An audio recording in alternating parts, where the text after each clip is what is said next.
T-minus 30 seconds.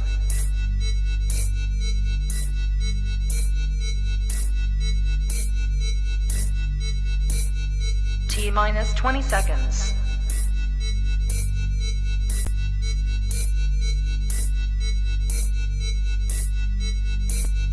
Ten, 9, 8, 7, 6, 5, 4, 3, 2, 1, 0.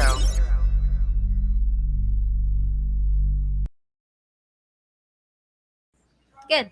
You ready for do more in the future? Trap Talk podcasts? Yes. Man, Only Trap Talk. Exclusive. Yes. exclusive. Oh, So stop calling us. Rub the spot, get the club to pop. When I come up with the crop, gotta love it or not. I'm hot from the hop to the rub the spot, get the club to pop. When I come up with the rub the spot, get the club to pop. When I come up with the rub the spot, get the club to pop. When I come up with the rub the spot, get the club to pop. When I come up with everybody, we do it. Everybody, we do it.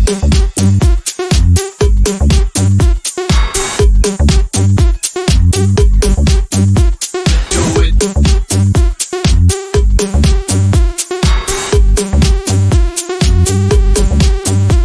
Do it.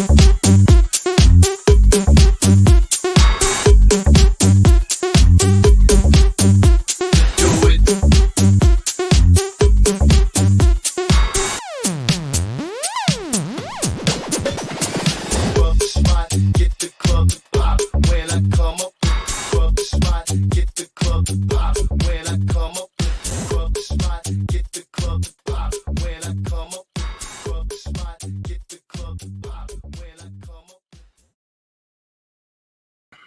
you are now tapped into the coolest reptile podcast in the world. One of the most legendary nights in Trap Talk history. Live and direct from the Reptarium. Brian Barczyk, the man What's up, with man? more legends right in front of you. This is a round table of the legends. Yeah, this side of the table's pretty cool. I got to be honest. We're all right, but they're cooler. I get some kind of bridging props on this, right? Like, I mean, look at this. This is pretty cool. I got a bit. It's cool. I wish this was my podcast. Oh, I'm not gonna lie. Well, listen, bro. Make that happen. Yeah, let's do First this. off, Let's why do it. don't you invest in a room like mine, and then maybe this could I be will your one podcast. day. One day, I promise I'll get to your level, man. I will. Oh my God! Listen, I want to say thank you to Brian, but not only that, Gary Shavino's in the building, ladies and gentlemen. GS Reptiles, Marshall Mendez, Red Hello. Mountain Herps, and of Hello. course the mayor of Condro Town, Bill Stiegel. Guys, I gotta say, I'm stoked that we didn't just come in here and go straight to the podcast, because what could we really talk about if you didn't at least get a little glance what's upstairs? No doubt. It's amazing. Amazing, man. Well, It's just amazing. I love it. who wants to go first on what's it even feel like to even be stepping foot in this building right now? I mean, I'm just it's pretty iconic for all of us right now. Yeah, I mean, I'll go first. Yeah. You've been here before. I've never been here before. I've seen pictures, I've seen videos, but until you step in here and walk in here, you don't get the full scope of what this place is. And it's just fantastic. That's the only way to describe it. Well, thank you. Well, we're just getting started, and I appreciate you guys so much for coming. And I promise the next time you come, it's going to be more impressive. I promise you. So there's so many more plans to do. So but it's an honor to have you guys here. And I will say I was a little nervous about having you guys here because I respect all you guys so much. And not that I don't respect you, but you've been here before, so I love you to death. But I want my peers, and I'd like to think of you guys as my peers, to respect what we're trying to do. And it's I wish you guys could see it when it's open. You've seen it when it's open. It's like, it's magical to see the kids in particular, all their faces light up when they walk through the door and have a big snake out or a big lizard, or it's pretty magical. I mean, they're the next generation. That's right. And that's what's so important. And that's, I think, and I won't speak for them, but I'll speak for myself. That's a big reason why we're here right now, because we recognize what you do for that next generation and are thankful for you doing it. Thank you so much. I appreciate it. Brian. It's bringing so many kids into the hobby. It's a big deal. I mean, it really is. Like, I can only imagine. You're like a gateway drug, Brian, with bringing these young kids into the hobby. But I'm just not like, I've been doing this my whole life, and when I walk into a place like this, it's just it really is. It's just overwhelming. I don't know. It's just beautiful. Not only the way the animals, not only the enclosures themselves, it's just like meticulously cleaning the glass. It's just, I can imagine how much effort goes into it. Yeah. Well, we always say that we want, I mean, the only glass that won't be clean, you guys will see this, is obviously iguana's glass, because they sneeze and they sneeze constantly. So we clean the glass like 3 times a day, and still it's dirty. It drives me crazy because we'll clean just before we open, and within about an hour or two there'll be like snot glass on it. But other than that, we work on, and this is my staff. It isn't me. It's my staff has the mentality of keeping the enclosures as clean, even when we're not open, when we're open. You know what I mean? Like, there's nothing worse than having someone walk into a reptile place, whatever it is, and it being dirty, because it just immediately. Well, hello, it's oh wow, what a piece of shit right there. Can't wait to go to Facebook. You know what I mean? You can't do it. I mean, the waters have to be clean. The glass has to be clean. Everything has to be meticulous. And so thankfully, I always say with my crew that they have to understand my vision. That's what's important to me. Like, I'm more interested in like attitude over aptitude, right? I can teach people to be, great with reptiles, but I can't teach them to have great attitudes. And we're just really blessed to have a crew that is it believes in the mission, and the mission is simple. It's just to reach people, period. To change people's minds and make people love reptiles. So I always say when you don't align with that. So what about how many times have you probably experienced this, Brian, where you hire someone on and you see the fire within them, right? Yeah. And then there's a certain point where passion needs to be a part of what you're doing. Otherwise, your work kind of, you could see it within the work, right? Sure. And you can't teach certain passions. Like, you can show examples of passion, but if you really don't want to do what it is that you're trying to do or what you're being taught to do, I mean, it's not going to really work out how it should. Yeah, I think that and we've all had people help us in one way or another. I think that you learn over the years how to see the early indicators of who's going to stick around and who's not going to. For sure. And then the people that are really important and vital to your future, you've got to do everything you do to make them happy and keep them around long term, right? And then the people that, because like you said, you'll get people come in with on fire, and within 3-4 months, you can see if they're going to stay on fire, And I've been fortunate to have people now with me for 8-9 years that are just as passionate today as they were when they first started working. And I will say it's a lot easier to find people to work a reptile zoo than it is a breeding center, right? Because a breeding center, you're just cleaning, you're just painting the bridge. It's not you know what I mean? You're not playing with animals. You're cleaning cages, you're feeding animals, and you're doing the maintenance. Here, at least, there's that interaction, that socialism, not just when we're open, but when we're not open. There's that socializing with the animals and training and all these other things. So, you really are, part of my guys' jobs are to play with animals, right? And that's something that you never get with a breeding center, And they need to socialize with people, the people that come through these doors. Right. And get, like, I love that Mike. Jay was here this weekend as well, not my camera guy. Well, he was with me as well, but Jay Tingle, one of my educators, was in Tinley. And then Mike, who's my head keeper at the zoo, actually, this was his first time ever in like public since he's been on the vlog. Wow. So I think it was really awesome for me to see him realize how much people cared about him. You know what I mean? Cool. Like, go to Tinley and see this like outpouring of love. And as a matter of fact, it hurt me a little bit. I got to be honest, that so many people said he was the favorite person on the vlog, but I'm trying to, not have my ego get, no, I'm just kidding. I'm really happy. I love the fact that Mike got so much love. And so that's important too, to see that they're appreciated, not just here, but elsewhere too. When was the last time you were in Tinley before today, Ryan? I think it was 2016, if I'm not mistaken. Okay. I think that was either 16 or 17. I can't remember. So it was either 5 or 6 years. Yeah. Did you actually make it? Like, I know, people want to talk to you. Did you actually make it into the show itself? We did make it into the show. I probably saw about 20% of the show, in all honesty. Okay. About 20%, I would say I actually had a chance to see. So there was still a lot of people. I didn't know Matt was even there.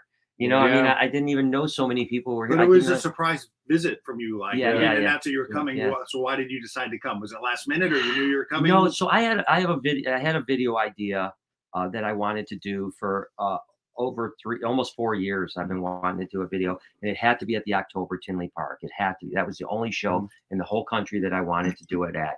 And I'll tell you the idea. I mean, you know, it'll be out in a few days, but on the vlog. But I wanted to, you know, that line is long, right? Yes, and we have the pleasure of getting badges to walk right through, not waiting in lines and stuff like that. So I went to the very end of the line, literally the end of the line. And I found a kid named Brad, who was 11 years old, I believe. And I plucked him and his family from the back of the line. We went up before the doors opened. We got him VIP passes. Nice. We walked in. We toured the place. I did not tell him what I was doing. I just said, what, you know, he was interested in getting something. He didn't know if it was going to be a snake or a lizard. So we showed him ball pythons. We showed him lychee geckos. We showed him a bunch of stuff. And ultimately, he ended up deciding on a gargoyle gecko. Really beautiful red one, not really nice. And of course, his parents were a little freaking out because they're thinking, I'm not going to be able to afford this animal. And so I bought him that lizard, and I bought him an enclosure as well for it. So that was like awesome. that was my idea. Cheers, man. Yeah, thanks, man. I appreciate That, it. is that probably the most fun of, you know, everything you built all these years? Yeah. I mean, and you continue to go. Is that probably the most fun for you? Oh, to it's do? lately, like the more philanthropic stuff we're doing is really it's like giving back, like surprising people with free stuff. And you know, I went to a reptile show, a small reptile show. My buddy Scott Smith, you know, big Scott. Right. I went to that show about 8 months ago, and I like, you know, did the old negotiation thing with everyone on the table, like, oh, that's $200. Well, you negotiate that, get them down to like $100, and say, no, really, I want to give you $400. So I paid double for everything, and I bought a bunch of stuff at the show and overpaid for everything. Like that stuff. That stuff is awesome. And I just saw the recent video you did with Noah and the other, I don't know his name, unfortunately, the other gentleman who works here. It's probably either Jay or Mike. Yeah. And you went to a kid's house. Yeah, and yeah. You just showed up there. Yeah. I was thinking that kid is hooked for life now. Yeah, it was really, That's it was cool. another I mean, great I'm a one. man and he hooked me. Well, Yeah, that's that's weird. great. But I'm just saying, no, I mean, imagine he shows up, like you're watching Brian's videos all the time, and he shows up at your house, and like it was just the kid. Yeah. It was really it cool. was And that was amazing. a great one because, you know, we've all done this at some point in our life when we were young, where we bought animals that we probably couldn't afford. And we're like, you know, 100%. like Last whatever. week, Brian. And so, yeah.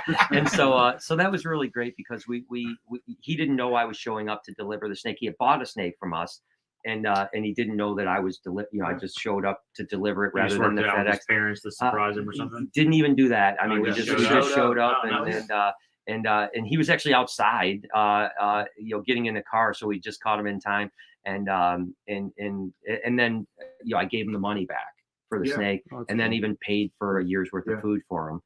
So it was like, and just, you know, hearing how, like, you know, it was You're like standing in his room though. You're in that out. You're in his bedroom. Yeah. And he's just you're next to the monitor where he watches every one of your videos. You know? No, it was a really cool moment for me. You know, I mean, he teared up, I teared up a bit. It was so those are the things I teared up a bit also. Honestly, well, I'm telling you the truth, man. And that's the stuff I want to do more of. You know, I mean, it's like I've been so blessed in life to do the things I'm doing, and so now I want to do more of that. You know, that's what's giving me joy these days. You know, and man, joy gets you by. Yeah, it's all that happens. You kind of need to find that as you get older. Joy is what you hold on to. Absolutely. Yeah. Well, what's awesome, one thing that you kind of taught me, Brian, well, not only you, but the whole industry and hobby itself is like, I come from a place where I don't like to share my joy. Like my joy is fucking, if I got something down and you want to know how I get it, sorry, you know, but I'm in a different position where it's that kind of information passed down to the right person will only make everything better, you know, but I'm excited to share my joy now. Like it's not about just being kind of greedy and like I figured something out and I'm just gonna like hoard it, but like I wanted to pass it down, you know, because it was all passed down to me. Like relationships from you guys all passed down from somebody else. You know what I mean? Yeah, I think it's important. You know, I think that you know, a lot of times ego is what keeps us from helping others, right? You know, so we're afraid, like if we help somebody else, that all of a sudden it's going to hurt us, right? Like if they get bigger than us, we're going to not do as well. And I think that I just don't believe in that. I believe the exact opposite. I believe, you know, as an example, I'm a huge Elon Musk fan, right? I love Elon Musk, and like I love the fact that like Tesla is all open source. There's no patents. And basically what he said is if another company wants to use our stuff and do it better, then they deserve to do better than us. So like I spend tons of time talking with other social media people about the things. I'm a real big nerd when it comes to social media. Like I spend. I mean, I've but that's told been you, the case. Like you've coached me when I very first started the podcast, and I mean, thing is, like you've told me to do so much, and I'm like still probably not even doing everything that you told me to do because it's no joke. Like it's tedious, and you have to be on top of it. Am I wrong, Brian, or do you think that that's gotten better? Like specifically in the ball python community? Yeah. Like in the last 10 years. Well, I think that's gotten better. Oh, the ball python community is not even anything like it was 10 years ago. 10 years ago, it was petty. It was cutthroat. It was selfish, weird lies about everybody to get business. Hiding projects. Yeah, hiding projects. It was like, not telling people what was stealing projects. Stealing projects. Yeah, I know all about that. Now I think it's a very kumbaya. I think it's a lot better. And I'm not saying it's perfect by any stretch. It's never going to be perfect, but I think it comes from leadership from the top down, though, right? When you look at Canova and Justin, being really the main guy in the ball python world these days. I mean, he leads with such great authority, but with such great grace and dignity that like it's hard. See, I think that I think I told this story before. Number one, I love Ralph Davis, right? I've loved Ralph Davis for a long time, but I think that he was the first person that created controversy in ball pythons. I remember, say, Mark Bell and Tracy Barker didn't like each other, but they were very, very civil to one another, right? Like, they were, Mark respected Tracy, Tracy respected Mark. They just didn't like each other for whatever reason, right? But you wouldn't hear them bashing each other. Ralph came in and kind of playfully would attack people. I remember he used to call me Passion. Like he'd be like, "Oh, Passion over there," or he would call Tracy Troll. Literally, like publicly, he'd be like, "Troll." I'd rather be called Passion than Troll. Sounds like a Tiger King episode. Well, what was so funny was that I took it the other way, and I started marketing myself as Passion. So I started making shirts like where Passion meets Succession, and I used to make fun of him making fun of me. But my point is, I think that Ralph did that, but he did it mainly playfully. It wasn't like malicious, but he became very successful quickly, right? Like he went from like nobody knew him. It was, Pete Call, and it was, whoever the names were back then. And all of a sudden, out of nowhere, Ralph just popped, and RDR was like the thing. And he was doing it in this like really raw, like kind of attacky way, like in your face. And then what I think it did is it spawned a bunch of people that did it hatefully. They thought, oh, well, I'm going to emulate Ralph. But now they're not doing it playfully. They're doing it in a malicious way. And I think that's what really caused about an 8-year period of ball pythons that were really, it was a horrible business. I mean, you couldn't have found a worse group of people to be around the ball python community. I hate to say that. Now you have the guy that everyone aspires to be is as professional as you possibly can be. Yeah, he's got it figured out. And so when you have that, now that people are going, I want to be that. I don't want to be, this. I want to be that. And you'll never hear Justin say anything bad about anybody ever, Actually, except me. No, Justin, we're good friends. I mean, he's a great guy. But there's many, and it's not just Justin. I mean, I don't want to just point out Justin. There's everyone in the ball python community seems to be much more respectful and stuff like that. Before we move on, I'm sorry. I do want to say this is all possible by one up and coming ball python breeder who actually sponsored this episode. Good old Arkansas. Dave Levine. Dave, my boy. I got to say, man, it's crazy how just going to one reptile gathering could just connect you with so many others. You know what I mean? And the story that I love about Dave and Bill is, I know you didn't make it to Trap Fest, maybe next year.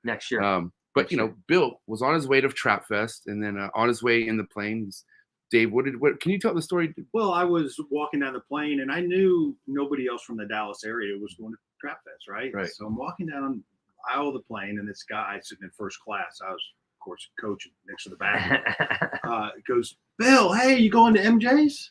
And I look over, and I didn't recognize who he was, because I knew him on social media. I never met him. And I go, "Yeah," as people were pushing me to get on down. Yeah, I'll see you there. I rattled my brain the entire time. Who in the hell is this guy from Dallas? Even me, because you're like, "Hey, MJ, someone from Arkansas." From Dallas. No, I said he's from Dallas. Oh, from Dallas, right? And I didn't know. You're like, he had a connecting flight. But you're like, he's flying first class. I'm like, what baller homie do I have? Like, what? Who is it? My boy Dave. My boy So, Dave. you know, So it's natural state exotics. He's been here before. He's Yeah, actually yeah. going to be here tomorrow. awesome. Man, the guy, he's making quiet, silent moves because he's in this for himself. Good. So for him to actually do this and not really, he's in a good place, but still wants to sponsor this episode. Thank you, Dave. I appreciate it. I didn't know that, Dave. Thank Cheers, you. Dave. This is Cheers. legendary, Cheers. man. Cheers. Thank you. So go give him a follow on Instagram and just be ready because his work is no joke. And speaking of no joke, let's kind of talk about your overall thought process behind somebody like Justin trying to come up and develop a new app or animal management tool when there's already been multiple ones out there, right? I mean, is he up against an uphill battle when it comes to that, or what's your? I want to pick your brain about that. Yeah, we talked a little bit about it. I think that it's a difficult task, right? Because I think what Justin's doing is very similar to what I try to do, which is diversify income streams, tap into your following and leverage that following into things that make sense. What he's doing. And it's really good thing. So I think that the problem is that there's been a lot of people before him that have done husbandry apps and they've all failed, right? So he's entering into a world that is a little bit difficult. That there's been some really good husbandry apps out there and they've never really picked up. I do think that if anyone has a chance of doing it, it would be Justin. You know what I mean? Because he has such a devout following, people want to lead, follow what he's, they want to emulate him so much. If he's doing it, they think if I do it, maybe I'll be as successful as him. But I do think listen, for me, and I'm a tech guy, I'm a huge tech guy, but I still would rather look at a feed card because I can look at 25 cages in a minute. I can go, this fed, instead of like looking on a map, cage 1, cage 2, cage 3. And I think the other problem is that because we looked years ago, we looked into to doing a not an app, but a maintenance computer thing for us. We had a program come in and the problem was data entry. At some point, you have to enter every animal into that program. Yeah. Once it's entered, then it makes it a little bit easier, but you have to spend a lot of time and energy. So if you have 10 ball pythons or 20 ball pythons or maybe even 100, I think it could be something. But then you have to ask yourself, what value? That's the thing I think about with an app like this is that does it bring value? What's the value? And then what's the return on his investment as well? Like he's investing, tens of thousands, maybe even $100,000 on an app. How does that money come back? Is it a monthly subscription? Subscription. So then you go and like a guy that has 20 ball pythons, is he going to want to spend $20 a month on an app that he could just write down on a piece of paper? Is it it's hard to know if something like that can do it. Now I think if anyone could do it, Justin can do it. Yeah, right. But I do think that it's a tough sell, man. It really is. I was gonna say, I agree with you, Brian. I think Justin to me is just a winning horse. I put my money on him any day of the week. I also think I try to always, when I look at anything like that, I think of my age first. And I said, firstly, would I want to do it? Probably not. But I always think of the next generation of herpers coming up. They love the automation. If they have to justify the dollars, but I could just see them, I don't know, just geeking out on the tech. It's not really a lot of husbandry though. It's really just to track pairings. It's not registering feeding. It's getting your followers in the loop. You know what I mean? Right. Especially if you have a Patreon page and stuff like that. You know what I mean? Like you could kind of let them know what's going on without having to let them know what's going on. Yeah. That can also be the tutorials. Especially well. putting like all your pairings what's in the incubator, what's so people can if they're looking for a specific snake, they can put in the exact genes they want, what price they'll pay, and then if something pops up, it notifies maybe even notifies both of you or something. Yeah. Well, I mean, it's an interesting thing. Again, if you're following Justin's path, then it makes sense, right? Then you can say, all right, well, I want to not only emulate Justin, but so it makes sense, and I think it can make sense. But there's still an amount. It's easier for a guy like Justin who has an infrastructure than a guy that's just a one-man team. And I agree with you with the younger community wanting to, be more maybe urban to some extent. But at the same time, they may be the audience that doesn't have as much money to invest in a monthly thing. They'd rather thing. buy a new snake than buy right. So I'm not saying by any stretch that's going to fail. I hope it succeeds and I hope it does well. And I think it's an interesting thing. And I love the fact that Justin is trying to, again, leverage his place in the industry to another income stream that could really go big. But it's a difficult pill to swallow. I have a feeling that, I mean, you think about like Miguel, for instance. Miguel ain't doing that. There's no way. You know what I mean? He's are you doing, Miguel? Yeah. Seriously, I had to be you again He at a was at the Tinley. Cowboys game today. So. Yeah. Did they lose? Probably. Yeah, I was gonna say probably. They Oh, won. they're done? Oh, they've been killing Okay, it, well, man. now you're He's on cloud nine. No, and like I said, like in the Miguels of the world are the ones that want to really follow and Right. and not necessarily follow Justin to a T, but be in that same conversation as Justin. Sure. And I'm thinking of the people like that, Ozzy Boyds and Billy and I mean the list goes on and on. Obviously Babu and I think are these guys going to adapt that? Maybe yes, maybe if they do, if they all adapt it, and if I was Justin, this is what I would do. I would actually reach out to those guys. I'd reach out to the top 10, 15, 20 guys and give them, not only just give them the stuff for free, but maybe even pay them to use the product. So that then now he's not only leveraging his audience, but he starts to leverage everyone else's audience. Because if all the big players are like, we're using this app, everyone they sell to is going to use the app. And then if you have, let's say you start out with 10 or 15 ball pythons that you're getting in the game and you already have it, it's easier. Now it's just as you scale, you're going to scale up. And all the data entry would already be handled at that point if you buy the snake from somebody that's already done all the work. I also look at it like this, and I told Justin this. He doesn't like to hear this because I mean it makes sense, but like he's very trendy. Like Justin is doing something where a lot of people are like, okay, I'm down to do that. And what I mean by is like, let's talk about people who rely on going to reptile shows and they like to vend, but there they are, same old tablecloth and deli cups, like never doing anything to like wow anyone to want to come. They may have awesome stuff to sell too, but they're not doing anything to like what, like you've been doing this for how long? And like you can't even get a banner with your logo on it. And like I said, you're different levels on how to come to this, right? But Justin is someone's like, well, I don't settle for anything and I just want to keep raising it. And there's a certain standard behind that. At the end of the day, Justin's simply saying, if you want to get better, that's it. Get better. You don't have to get better. You could be freaking, Joe Schmo in the basement, and that's okay. I know a guy in the basement doing really well. Yeah, absolutely. I'm serious. Yeah. Oh man, you can do things on all different types of levels. I just think that, and like I said, I applaud Justin for trying something new, and if it takes off, he's going to do great with it. You know what I mean? Again, an app that has a reoccurring subscription is a great thing. You know, I mean, there's, I know a lot of people that make, hundreds of thousands, even millions of dollars a year with RPG games and stuff like that are reoccurring subscriptions. I don't trust myself with advice with things like this, Brian, because if you had come to me 5 years ago and said, Gary, I'm thinking about starting a reptarium, I'd be like, are you crazy, Brian? Well, weirdly enough, I went to all my wealthy friends. Not for money, but for advice when I started the Reptarium. And to a person, I didn't get one person that told me it was a good idea.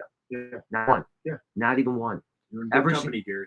Every single person told me. Yeah, and by the way, and Justin, the same thing. If Justin had come, because we've been doing this for our whole lives, right? Reptiles, and I think I don't know much about life, but I know reptiles. If he had come to me 10 years ago and said, "Hey, I'm thinking about doing ball pythons full time," I would have been, Justin, are you crazy? So I don't trust myself telling the most success. You're going to own half of Michigan soon, and Justin is taking over the world. So I don't trust myself anymore.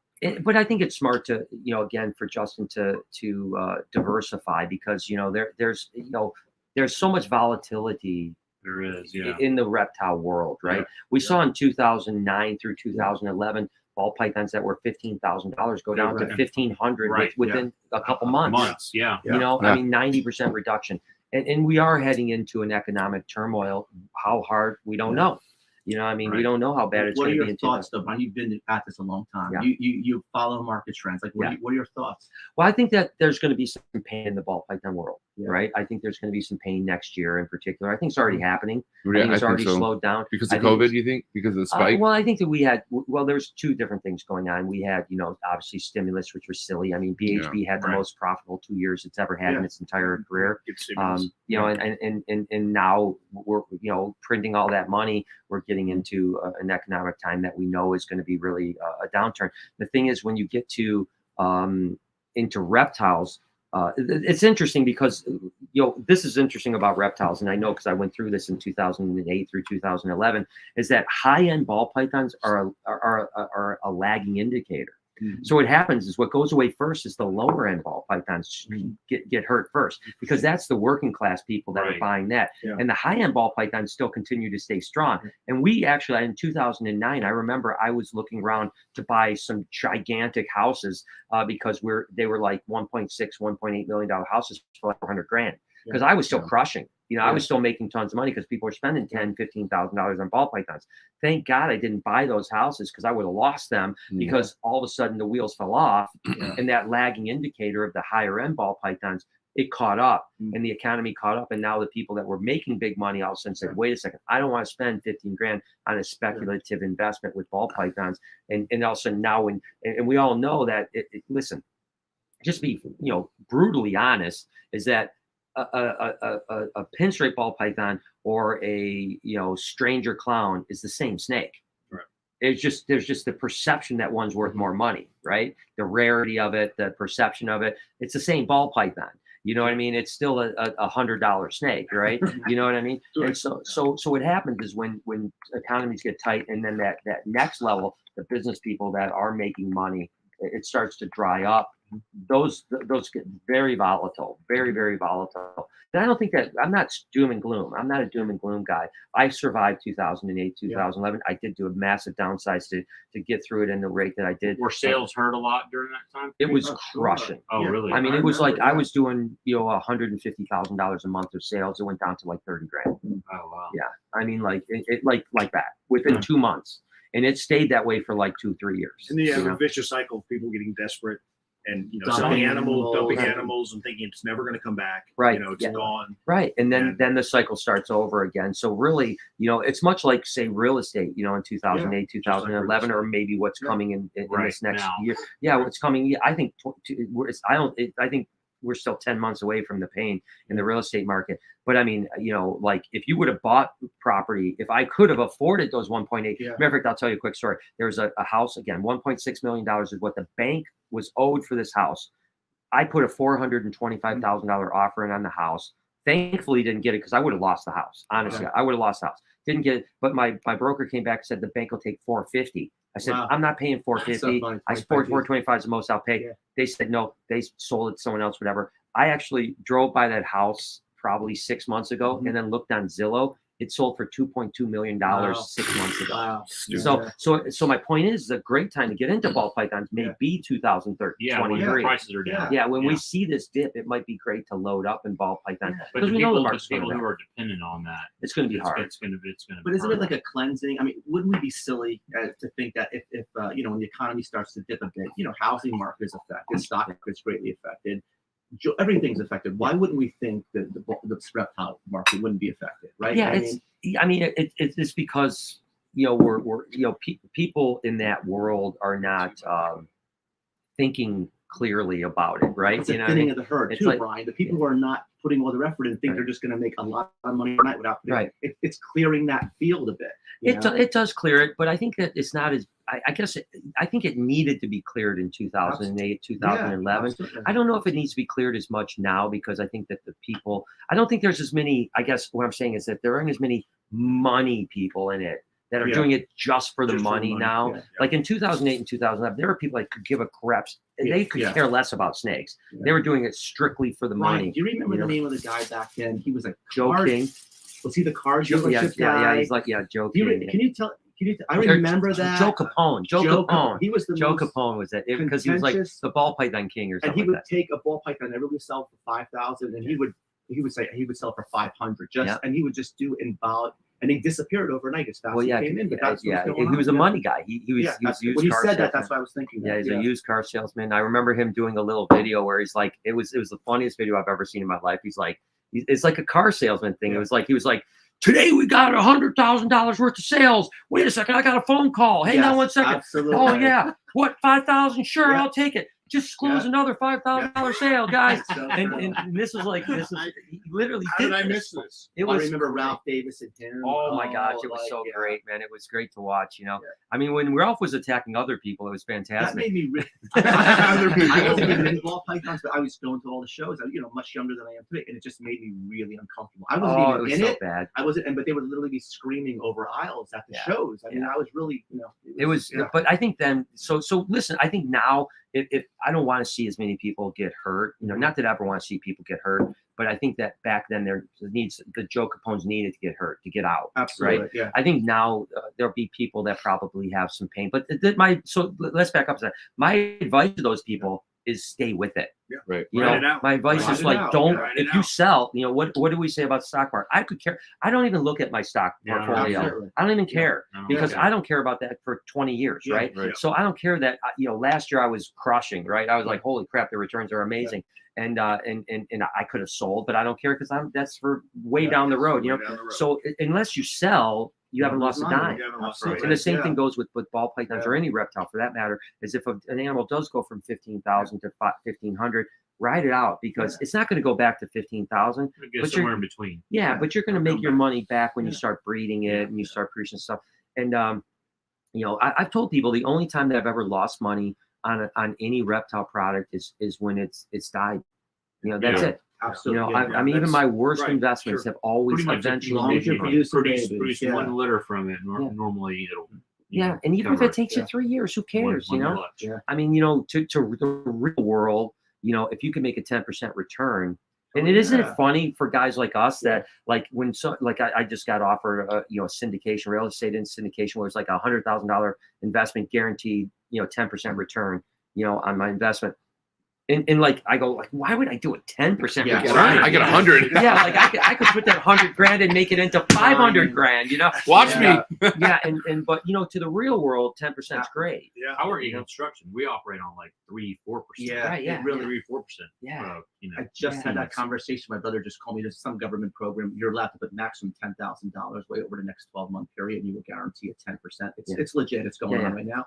And my brother, and I'm just thinking, like $1,000 I'm going to make. I could do one for each of my family. And we sound like snobby. I don't mean to sound snobby, but it's like I could flip some animals, sell some of my animals for that. And we're jaded because spoiled. we don't think about that. So my point is, if you're a ball python person and there will be some pain coming, there's no doubt about it. And I'm not telling people not to buy because, I mean, listen, get into what you want to do and you'll be fine. I mean, if the price comes down, you'll be fine. It'll come out the other side. And I always say like leopard geckos are a great indicator for how the market works because ball pythons take 2 years, 3 years to get up to size to breed. You may have to get, multiple years before you hit the genetics you want. Leopard geckos get up in 9 months. So you can produce a baby and produce a baby from that baby within 12 months, right? So you can see the market in leopard geckos rapidly up and down, whereas the ball python's more of a different parabola, So if you watch the leopard gecko market, it kind of is that indicator that you can see what's going to happen with other things. Then where would you put the green tree market? Well, I think leopard gecko, ball python market. I think green trees are great because they're a niche market that will always stay there. I don't think you're going to ever see that market go down, because I think that there's people that are so passionate and you're not producing. Listen, if you had 20, if you had 100 people producing your amazing, green tree pythons, you may have a problem, but you don't have that many people. You know what I mean? It's a small niche of people. And then there's certain animals like yours that was it the freak or what was it? The sickness. Sickness. There it is. I'm sorry. The sickness, I mean, like you're the only guy. So you're not competing with anybody. So if anyone that's into green tree pythons, they're gonna still buy that animal. So I don't even think the green tree python market will be touched. In 08, 09, my sales stayed pretty steady. Absolutely. I don't think it really went down. And I think other niche animals will be the same thing. I don't think you're going to see any decline at all. I just think that the mainstream stuff, like, listen, you go to Tinley Park, right? It's a great show. I only saw 20% of the show, but my other crew and Lori walked around a lot, and still 80% of the tables have ball pythons on them. Yeah, for sure. You know what I mean? I have to hit the timeout, guys. And you'll appreciate this. So you're a iconic YouTuber right here, Gary Shavino. He's an up and comer. But any up and comer YouTuber will understand this.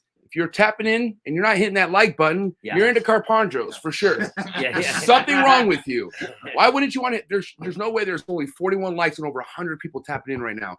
If you're high, I get it. I'm there with you. but get the likes up right now, please. I would really respect if you get the likes up, and also hit that subscribe button. Amen. Continue, Gary. You know what I'm talking about. You know what I'm talking about. Absolutely. This is so new to me. To tell you, I started this, and Brian reached out to me. He didn't have to. He was very gracious, MJ. But it's just, I'm the old guy entering the YouTube market. That's a whole. I want to touch on that too, Brian. Just, we're talking about social media earlier and stuff. What are your thoughts on just in general using YouTube as a marketing tool for some of these, even ball python breeders? Well, the truth is not just with reptiles, but with every industry in the entire world. If you're not right now using social media, you're dying. Right. Period. You're done. You're just counting the days down until you're out of business. You know what I mean? It's just the truth. Social, and it doesn't have to be YouTube. It can be TikTok. It can be Instagram. It can be LinkedIn. It can be whatever social platform you want to use. Whatever fits your need. But you have to be. I mean, listen. You can and I talk to big brands about this all the time, right? Like you can market to hundreds of thousands, sometimes millions of people with no money, $0. Whereas brands so for us, we'll do. I mean, I don't even know. I mean, we're hundreds of. I mean, it's a lot per month, right? 100 million probably plus outreach per month, maybe even 150, 200 million on some months of people that we reach for zero. Well, I mean, it costs me some money. I've got payroll and stuff like that. But like Pepsi would pay $10 million a year to have that market, or maybe $50 million a year. You'd have to be on TV, right? Back in you have to get TV ads. And now it's like if you do TV ads, you're an idiot. If you do paper ad, if you are advertising in a magazine, you might as well burn your money. You might as well burn your money. I mean, sponsoring MJ's podcast gets you 1,000 return on your money compared to what you could get in any other world. And unfortunately, the reptile hobby doesn't really quite understand that yet, right? Not only does from the but ball python breeders do, though. That's what I'm saying. A lot of my sponsors are ball python breeders. I love you. So No, I think the ball python world is going. I think when I was talking about the reptile, I'm thinking more like the companies in reptile world, like let's say Zoomed or Axoterra or Zilla or you name the big companies in there. Like it's funny that a company like HelloFresh will pay me $150,000 a year to rep their food brand. Yet, a reptile company won't pay me $500. Wow. I mean, it's like you're going like, that is kind of weird. But isn't that always like the story of these major big animal companies? Like they really don't put money into what makes the hobby really grow. Like, and I don't know what podcast I said this on, but I came from Verizon Wireless, where I went through like extensive training to be a sales rep. Right? Yeah. They did everything I can to make sure I took care of the customer, but now I'm sure there's not hardly any kind of training put into any Petco employee as far as husbandry, how to really longevity keep the animal alive. I feel like that's not the goal there. Like they want them, I don't want to say kill the animal, come back, but really, what else are you trying to do? Well, yeah, I mean, listen, I don't think the big corporations like Petco and PetSmart have that. I don't think that they want things to die, but I don't think that they have a feeling about it either way. It's a skew, right? Whatever happens, happens. It's a skew, and really, they're not even looking at selling a ball python or selling especially say a bearded dragon. They're looking at every time I sell that bearded dragon, I'm going to sell a cage. I'm going to make $150 a year on crickets. I mean, that's what they're looking at. They're not looking at the actual. They could sell those animals, and they do oftentimes sell those animals at a loss. So it's a loss leader for them in that world. Special animals. Yeah, special ball python, special geckos, half price off, and sometimes it's cheaper than what they pay for it. For sure. And so they just want to get them out the door so that people come and spend the money on the other stuff that makes sense, But Petco gets the social side for sure, and PetSmart gets the social side. I don't work with them personally because there might be a little bit of a conflict of interest with my audience. I mean, people sometimes think I work with PetSmart because I do videos at PetSmart sometimes. But PetSmart, I've never even taught. As a matter of fact, I am breaking all the PetSmart rules by doing those videos. When I bring my armadillo in, when I bring my alligator in, I'm not supposed to. I'm not supposed to film in that place without corporate approval. But if thankfully the management that's there, they know us, personally. They're right around the corner. They come here to the Reptarium and they don't mind us coming. But I could imagine one day corporate might call them and say, hey, that guy can't do that again, you know? But it gets some of these, I have millions, 5-6 million views with some of these videos that I've done for them. But then people think, oh, you're repping PetSmart. No, I'm not. I'm just repping a pet store. I'm just going there because it's a store that's cool that I can go to and stuff like that. But it'd be interesting if PetSmart or Petco ever reached out to me and wanted to do some brand integration.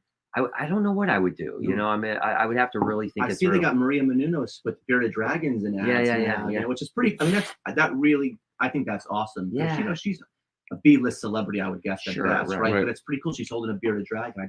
When I see that, I think, wow, the reptile industry's gone pretty far. Speaking of celebrity, when I was talking to Forrest Galante, of course, from Discovery Channel, and this was like 3 days before Animal Con down in Orlando. And literally, I called him up because we were talking. I needed to talk about a couple things, and he was literally at dinner with Leonardo DiCaprio. Wow. And he was like, yeah, I was just telling Leo about this Animal Con. I was like, can you get Leo to come? Can you get Leo to even shout it out? But you notice that Leo, why don't you get to the story about Leo going to a reptile show and buying a tortoise? He went to it was actually LA. It was when the NARBC was doing the show in Anaheim. Anaheim, and him at the time Inception was out. And so his co-star, I can't remember that guy's name, they both pulled up. And they actually bought a tortoise from Jay, from Prehistoric. But they had prearranged; they were buying the tortoise, and they tortoise? It was a sulcata, big sulcata. Now you know we're reptile nerds. We want to know what kind of tortoise. It was a sulcata, great, perfect pet tortoise, by the way. And they literally pulled up. I'll never forget. They pulled up in a BMW, and they have this 150-pound tortoise that they're trying to put in the back seat. Oh, an adult, I'm talking like a 150-pound tortoise. And I remember them loading up in the back seat of a Beamer. I hope Jay helped him load it up. No, he did not. Brian Potter did though. Brian Potter did. Yeah, Brian Potter did help. But it was, I talk about celebrity. We were talking about this before the podcast, and like Lee is a perfect example, and he's much bigger than he is. I mean, he was still an A-list back then, but now he's like next level A-list. But I remember he rolled in and talked to a couple people. Like Brian brought him over to our table, introduced him, stuff like that. And within like maybe 5 minutes, mobbed. Like the first 5 minutes, you could tell he was enjoying himself. He's like, got a baseball cap on. I'll be honest with you, I wouldn't have recognized him at all. I would not have recognized him. Until I looked at him, I'm like, oh, cool. But as soon as the word got around, I mean, and then he was out, and he was like, I'm out of here, which is a bummer. The guy can't even enjoy like a reptile show, you know? That is a bummer. Unfortunately, since that happened, now every single time I go to a reptile show, I'm mistaken for Leonardo DiCaprio. I know. Well, you're the same. That's exactly. The resemblance is remarkable. It's remarkable. I had $1 for every time I heard that. Yeah. All right. So I have one thing I want to bring up here. That I don't know. I feel like a lot of people were making this more of a big deal because they couldn't maybe make it to Tinley, but the fact that you need permits for whatever species you are selling at the show. At the end of the day, I respect these gentlemen here because they come from a background of, they're snobs. They're chondro snobs. I'm gonna be sure. And with all due respect, it's because you guys don't mess around. Like you can't. Why mess around with something that could just die so easily, right? But at the end of the day, what the hell was I going with that? With the permits. Permits. Thank you. Yeah. Happens at least once a show. So with that weed, I need more. Listen. So with this happening, in your opinion, do you feel like this kind of standard that is going to be made at these shows could possibly bring like a light back to where even contributors might want to go to a show now? Like, okay, like there's these permits. Obviously, there's not going to be these sick animals at these shows, and I'm talking like years of this happening. Like, do you feel like that could, and this kind of goes to both of you, because first off, do you feel like the permits is going to be a good thing for the industry?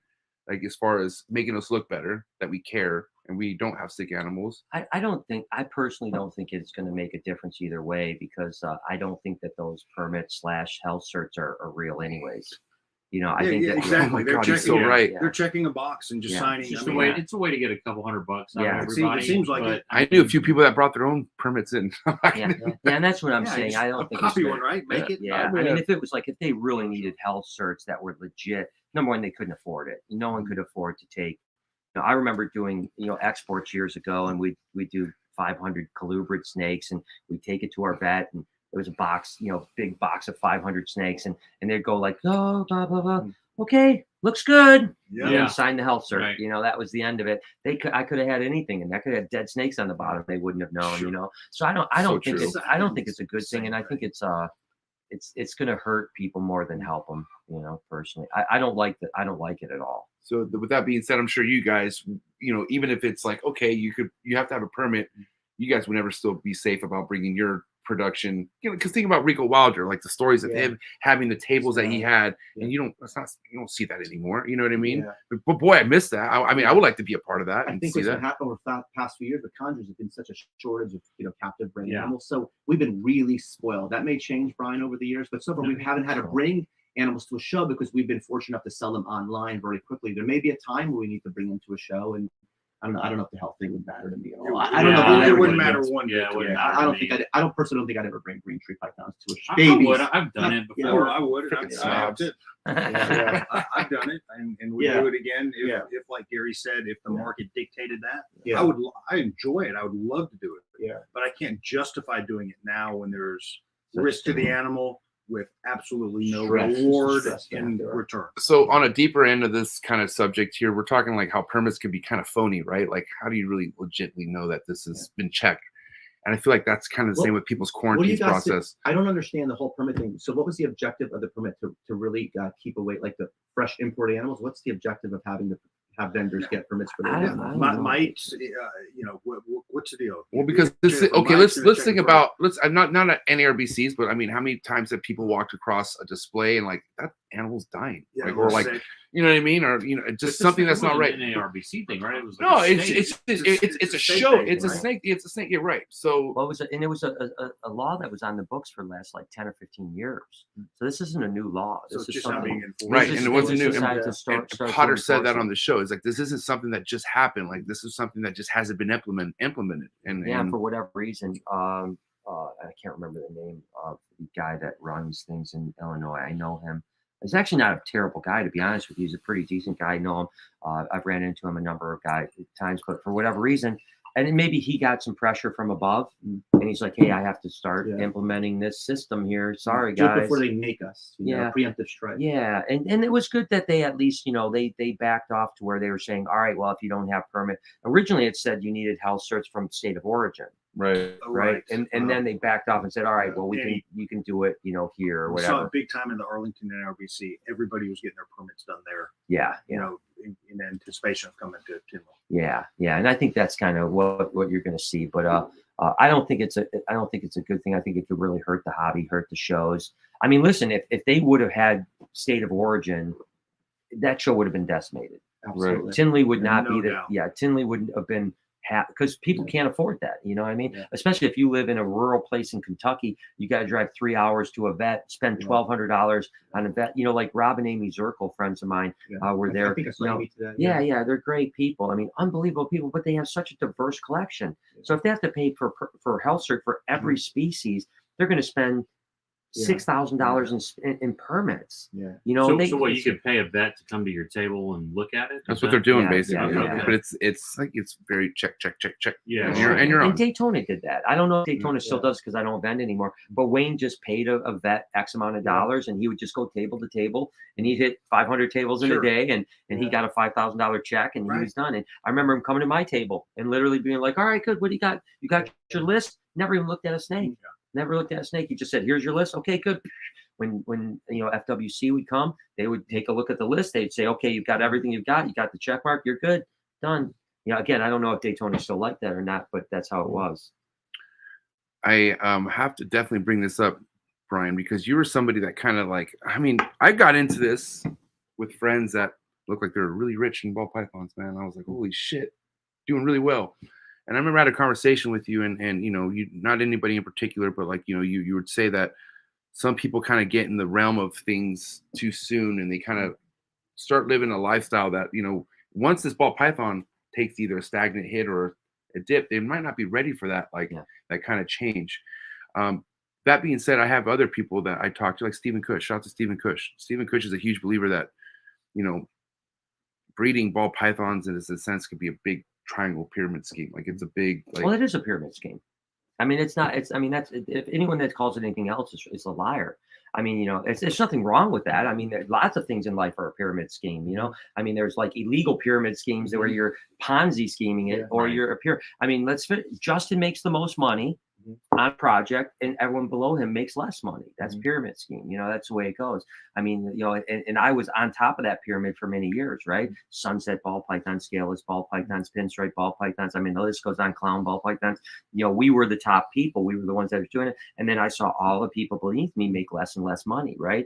And I think so. It's interesting. Like back in our day, like when I was younger, coming up, like Pete Call was like some of the ballers now, right? Like I always said, Pete Call was the guy that you could hate snakes and go to Pete Call's house, and you'd be like, at the end of the day, you'd be open up your checkbook. Let's buy some snakes. Yeah. 100K. Like here's everything I have. I just want to be that guy right there. I want to be Pete Call. His cabin was on like 100 acres. Oh my gosh, yeah. It's a 10,000 square foot wood cabin. And he was so good because he would bring it to his house. He was great, man. And you would have several beers before you ever saw a snake. You never ever saw a snake until like 4 hours. It was amazing, Brian. It was just amazing. You had to ride motorcycles. Yes. You had to do four-wheelers before you even talk snakes. And you were slurring, it's like, hey, let's go check out some animals. Yeah, let's go check out. But you're like nodding over. You're like, but man, he sold the dream. I always said he was the Hugh Hefner of snakes, right? Wow. Like he should have had the grotto, with the women out there, And I always said I was the opposite. I was the guy you never wanted to come see because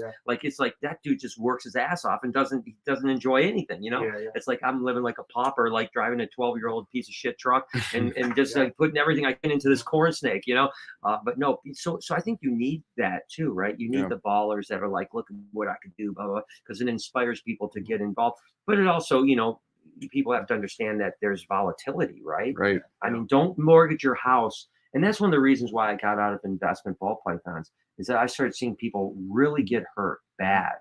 I mean, like leveraging their credit cards, second mortgaging their house and literally getting to a point where they lose it all.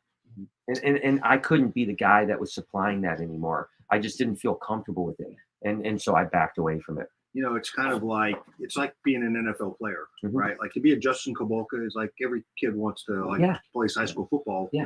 Wants to play in the NFL. Yeah. It's so few. Only few are going to make it. Only very, very few. Well, that's the thing. We've all been around for way more than I want to admit. It's gosh, I wonder if we could add up the years between us and here. It's well over a century. Gary would be twice anybody else at the No. I was saying earlier. You look great for a 7-year-old. Thank you. Who said that? I was saying to Brian the first time I met Brian, and we were probably both 19, 20 years old. And I ran into Robbie Hanford today, and I just was talking about how I met Brian. We're 19 years old in a little field house. Field house. And we never thought it was this would be it. Gosh. We did it because my gosh, there was no money in it. No, there wasn't a dime in that. I mean, there was no. I mean, albino Burmese pythons were just coming on the scene. Bob Clark was selling them, and everyone thought he was crazy. And it was a crazy thing. But that being said, with all those years, I don't want to even talk about, and I don't want this to be a downer podcast because I'm not into this. I think that, listen, I wouldn't be where I am today if it wasn't for reptiles. Yeah. The only thing I could do is sell illegal drugs to make the money I've made on reptiles, right? You know what I mean? It's like this was the gateway to something that was amazing for me. And so everything that I have, I owe to reptiles. So I never want anyone to think that don't do it. But understand there's risk because we've seen a lot of people fail. More people fail than succeeded. I mean, how many people disappeared? How many people are just gone just forever? Went in big, like the mortgage, like you were saying. But how is it any different? It's really no different, Brian, than any other industry. You're right. It's no different. People become irrelevant, they disappear. The people who grind, who put the time, who put the effort in, will be successful. And the most hated. And the most hated. Absolutely. It's unfortunate, but because people are like, they get outdone. It's kind of like a marathon where you're like, you're gassed, and then your friend is just, see you later, buddy. And you're like, fuck you, dude. Like, wait, now what? Wow, look at you now. You know what I mean? Yeah, the people there's that saying, right? You never know how close you were to succeeding when you gave up, Right. I think that, the people that love it, and listen, the money is great, but the people that love it regardless of the money. Yeah. Like you said, when we were 19 years old, we never aspired to do anything. Absolutely We never not. thought there was going to be Our dream a was just to living. pay for the collection. Like, Yeah, pay we for our just- hobby, and yeah. every dime we made, we couldn't wait to buy the next. Oh thing. my gosh, Just yeah, to get I it to pay was- for itself was a dream. Exactly, Yeah. 100%. You know, I mean, I think, you know, you think there'd ever be a time I'd be a full-time. Well, when Yeah. we back then, there was no such thing as a Yeah. full-time reptile breeder, right? You know, I mean, you know, I remember Eugene Bissett being the first person in the country that quit his job. Yeah. You know, I remember it was like the whole industry was like, oh my gosh, Eugene quit his job Yeah. to breed Yeah. snakes, His you know, real job. and then Bob Clark did, and then, you know, on, and then, you know, obviously Mark Bell and all these other guys started to you know, Gary Sipperly but so, yeah, so if you love it and the money is great, then you're living the dream, man. You're living and the again, dream. everything you're saying to me is it's not unique to any other industry. To me, the reptiles. Yeah, And 'cause I if think you that's get what people into- need to understand. Yeah, if you know? get into something else and you don't love it, you get into cryptocurrency and you don't love cryptocurrency, you're just doing it for money. Good chance you're going to get lost. You're going to take a loss because you're going to invest in, you know, Dogecoin or whatever, you know. Dogecoin. Yeah. Doge. I know I said that wrong, but No, I think that's right. It's some whatever it's called. But Noah made a bunch of money on that, by the way. Did he? Yeah, he invested in it when it was like 0.00001. Noah comes off as a very like, not that he's a hacker, but he has very hacker abilities. I feel like he can hack in anything and be successful. Yeah, he's a good. He's dude, tapped man. in, man. Yeah, he's Miss you, Noah. I hope you're doing good, buddy. Is he still just crushing on the edits with him and Jay, or what's going on with those that? guys are amazing. Yeah, I mean, we're actually Tuesday we might be bringing on another guy, a third editor. We have one more person that does some little minor things, but we might be bringing on a third person just to kind of continue to build the team. If you want to talk about things that are like separated from what is normally done or being put out reptile content, like you collaborating with certain people that like, you know, Mr. Beast, right? Yeah. I'm noticing a lot of these people that, you know, David Dobrik was somebody that you talked highly about at one point. Mm-hmm. But then, you know, you started hanging around Mr. Beast. I feel like you're constantly hanging out with people that can elevate the game that you currently have. Well, that's the whole idea, right? And you know, as a matter of fact, you know, probably I'll Bless say you. it. I don't bless you. I'll say it because I don't care. I mean, I'm sure he's not watching the podcast and probably doesn't follow me closely enough to know. But do you guys know Gary Vaynerchuk? Gary V. Gary V. Yeah, Gary. He reached out to me a couple weeks ago, and we you know, had a little meeting, and it was one of the craziest things that ever happened because I've been following Gary V forever, and he like, you know, messages me out of nowhere, right? Just out of nowhere. By the way, at that time wasn't he following me? Just messaged me. I checked if he was following, wasn't following me. And he just said Brian, you're killing it. Keep going. That was the end extent of it. I was like, what? You know, so I just messaged him back like, bro, that's made my day. You know, I really look up to you. Nothing else. Radio silence for a while. And then just like a week and a half ago, I get another message from, bro, let's connect and do some stuff together. Okay, and I'm like, okay. And so he hooked me up with this like right-hand guy, get cell phone numbers. We have some meetings. I don't know where it's going. No clue where it's going. But it's just, my point is that I think that, you know, Jimmy from Mr. Beast is a huge part of, you know, like trying to create that relationship. You know, I work very hard at trying to, you know, like get into a position where we're more than just like, I'm his animal guy. Like with David Dobrik, I was his friend, right? So I provided animals for him, but I was his friend. I want to get to that point with Mr. Beast too. I'm not there at all, but I work on it slowly. It's a patience. I mean, you have a game. relationship with him that some I mean, I have a cell phone flies you number. into We, places you know, you I wanna- mean, we you know, communicate with one another. And now that same situation it happened with Gary, and I won't go into the details of our meeting, but you know, there's a relationship there that can be really beneficial. And I think that those are the people like that, like you said. I mean, you get, you know, when you know, Jimmy doesn't necessarily love snakes, right? Like he doesn't mind them, Mr. Beast, but he doesn't love snakes. But like Chris, one of his main guys, loves snakes, right? And so I'm That's all working on matters. getting him a snake right now, and he's got a huge, obviously he's on Mr. Beast. Wait, does he like chondros? He actually wants a IMG boa, is what he Oh, wants. shoot, we could plug that up. I just got done seeing Vince Russo. There aren't any condors available anyway. That's the problem. He probably would love chondros. Okay, I have to interrupt and say something because I'm tripping out right now, Brian. It's cool to see you like, oh man, I don't know where this is going. Like, you know, he doesn't follow me, but he's messaging me. I mean, here's the thing. You did follow me after a while, but you were so nice to me. And I was like, is this guy like pulling my chain? And when like, hey man, yeah, come with Miguel. Like come over, like hang out. I'm just like, okay, guy, like sure, like you really mean that. You know what I mean? But it all ended up eventually happening, you know? So I feel like, you know, if he's reaching out to you, No matter, you know, and you got to think how busy, just how you're busy, you know, like you're he's crazy. You're as nice as you are very short sometimes because you're like, you know what I mean? So got a lot going on. A lot of the times before I even met you, I didn't know if I would ever meet you. Even though I was like, this guy's nice to me, but I'm not going to go see this guy. Like, let's be real. You know what I mean? Well, yeah, I think it's the same thing, right? Like with you got to just be patient with relationships and people that are busy. Again, going back to Elon Musk, I heard that his calendar, his daily routine, he breaks down into 3-minute segments. 3 minutes. 3 minutes. So every 3 minutes is something different. Yep. So if you have a meeting with him, you have 3 minutes. That's all you got. That's the and then and that's how he schedules his day. It's like Miguel's phone calls. Yeah. No, what phone calls? What he doesn't. phone calls? Yeah, he doesn't call. You mean his missed calls? You mean you call? You talk to him? No, I would never try. Wait, hold on. I will say I did. Crazy because I haven't talked to a guy in 3 months, but of course it's a Tinley NERBC where I happen to jack his badge because I know he wasn't going to come. But I saw that. But everyone's like, Miguel's here. Miguel's here. I'm like, he's not, dude. Stop. He's not here. Look, he's here. I'm like, listen, I have his badge. He's not here. And like whatever confirmation they were getting, they were confident that he was there. So I'm going to my room with. I need to smoke. This is too much. And of course, there's Miguel calling me. 3 months. I haven't talked to this guy. And he calls me there. He's like, hey, what's up, man? What's going on? I'm like, dude, are you here? Like, I'm confused. You're not here. You're not here, right? No, I'm not there. I'm not there. I'm like, dude, there's like over a dozen people waiting for you to show up right now. I don't know if he gets off on doing stuff like that, but holy shit. Yeah. At least I talked to you. Yeah, no, I talked to him last week, actually. I mean, after a month and a half of radio silence. But you know, it's like I did get in touch with him after a month and a half. But we love you, dude. Just so you know, we love you, dude. I love the guy. You know, Justin, I you know, and Miguel, if he watches this or someone shows him, yeah, I don't care. I mean, I'm always honest with the guy. Right. I think Justin Kabelka said the same thing. He said the thing about Miguel is that when you're in the room with him, you're the most important person. Yeah. When you're not in the room with him, he doesn't even remember you, that you exist, you know? Yes. And I think it's just the way he is. I just think he's that's a great description. Yeah. It's crazy because like he said, here's my number, get all this. And he called him.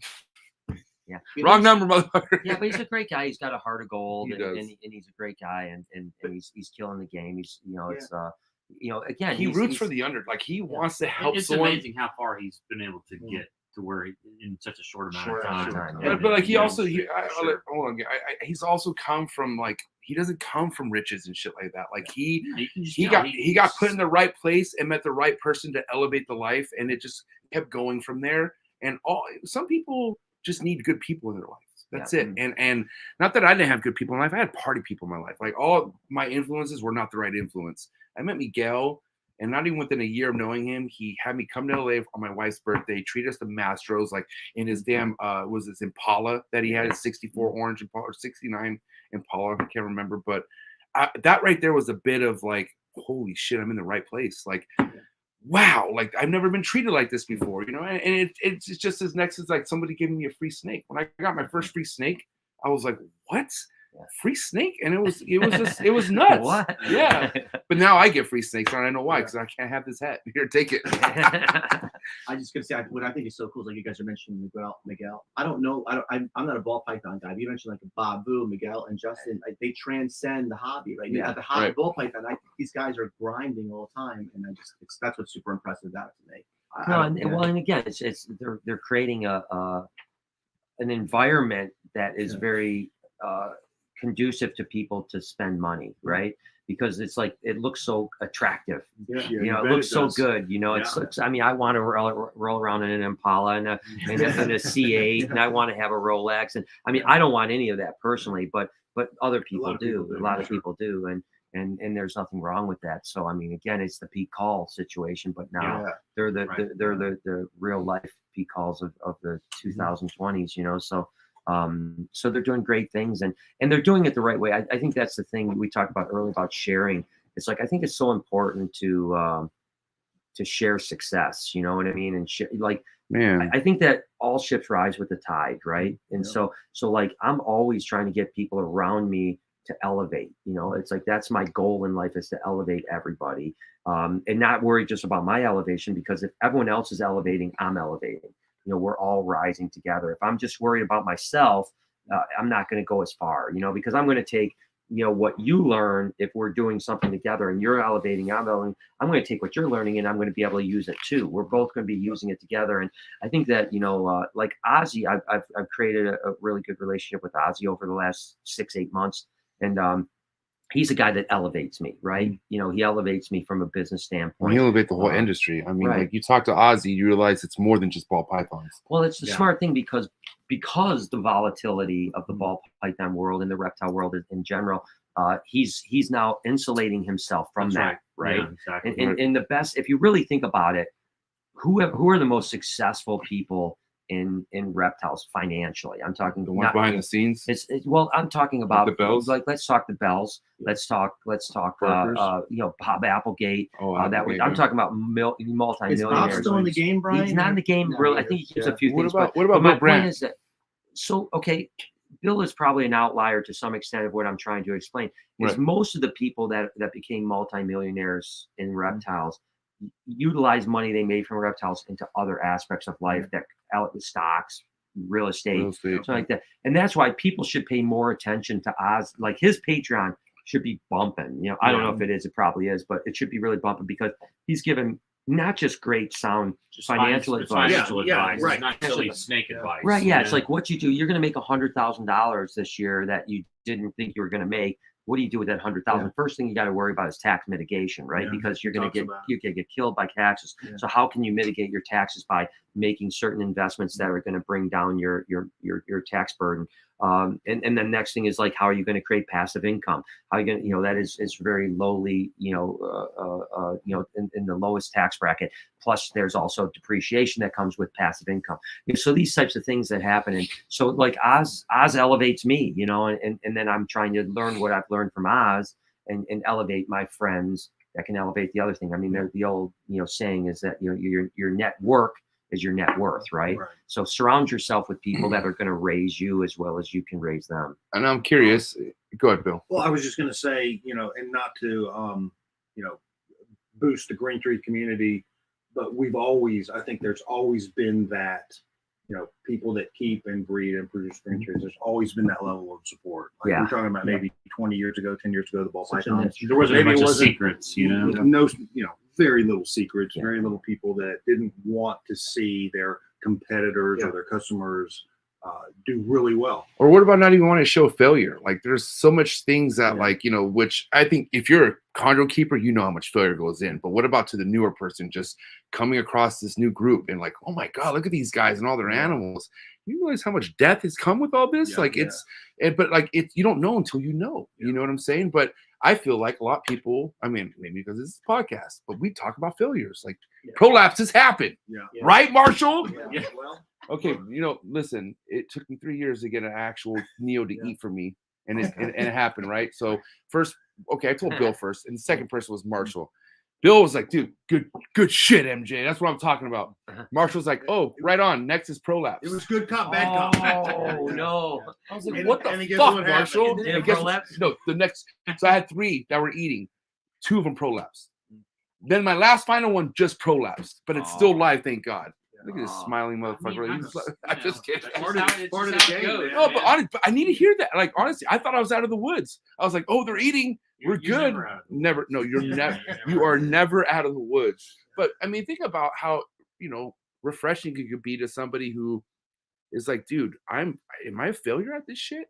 Well, yeah, you are, but so are we. We're all failing, but that's what kind of progresses you. But listen, you could like that prolapse happen, and you had a handful of people that you could reach out to. I had Gary Shavino. I'm just kidding. No. I had Bill.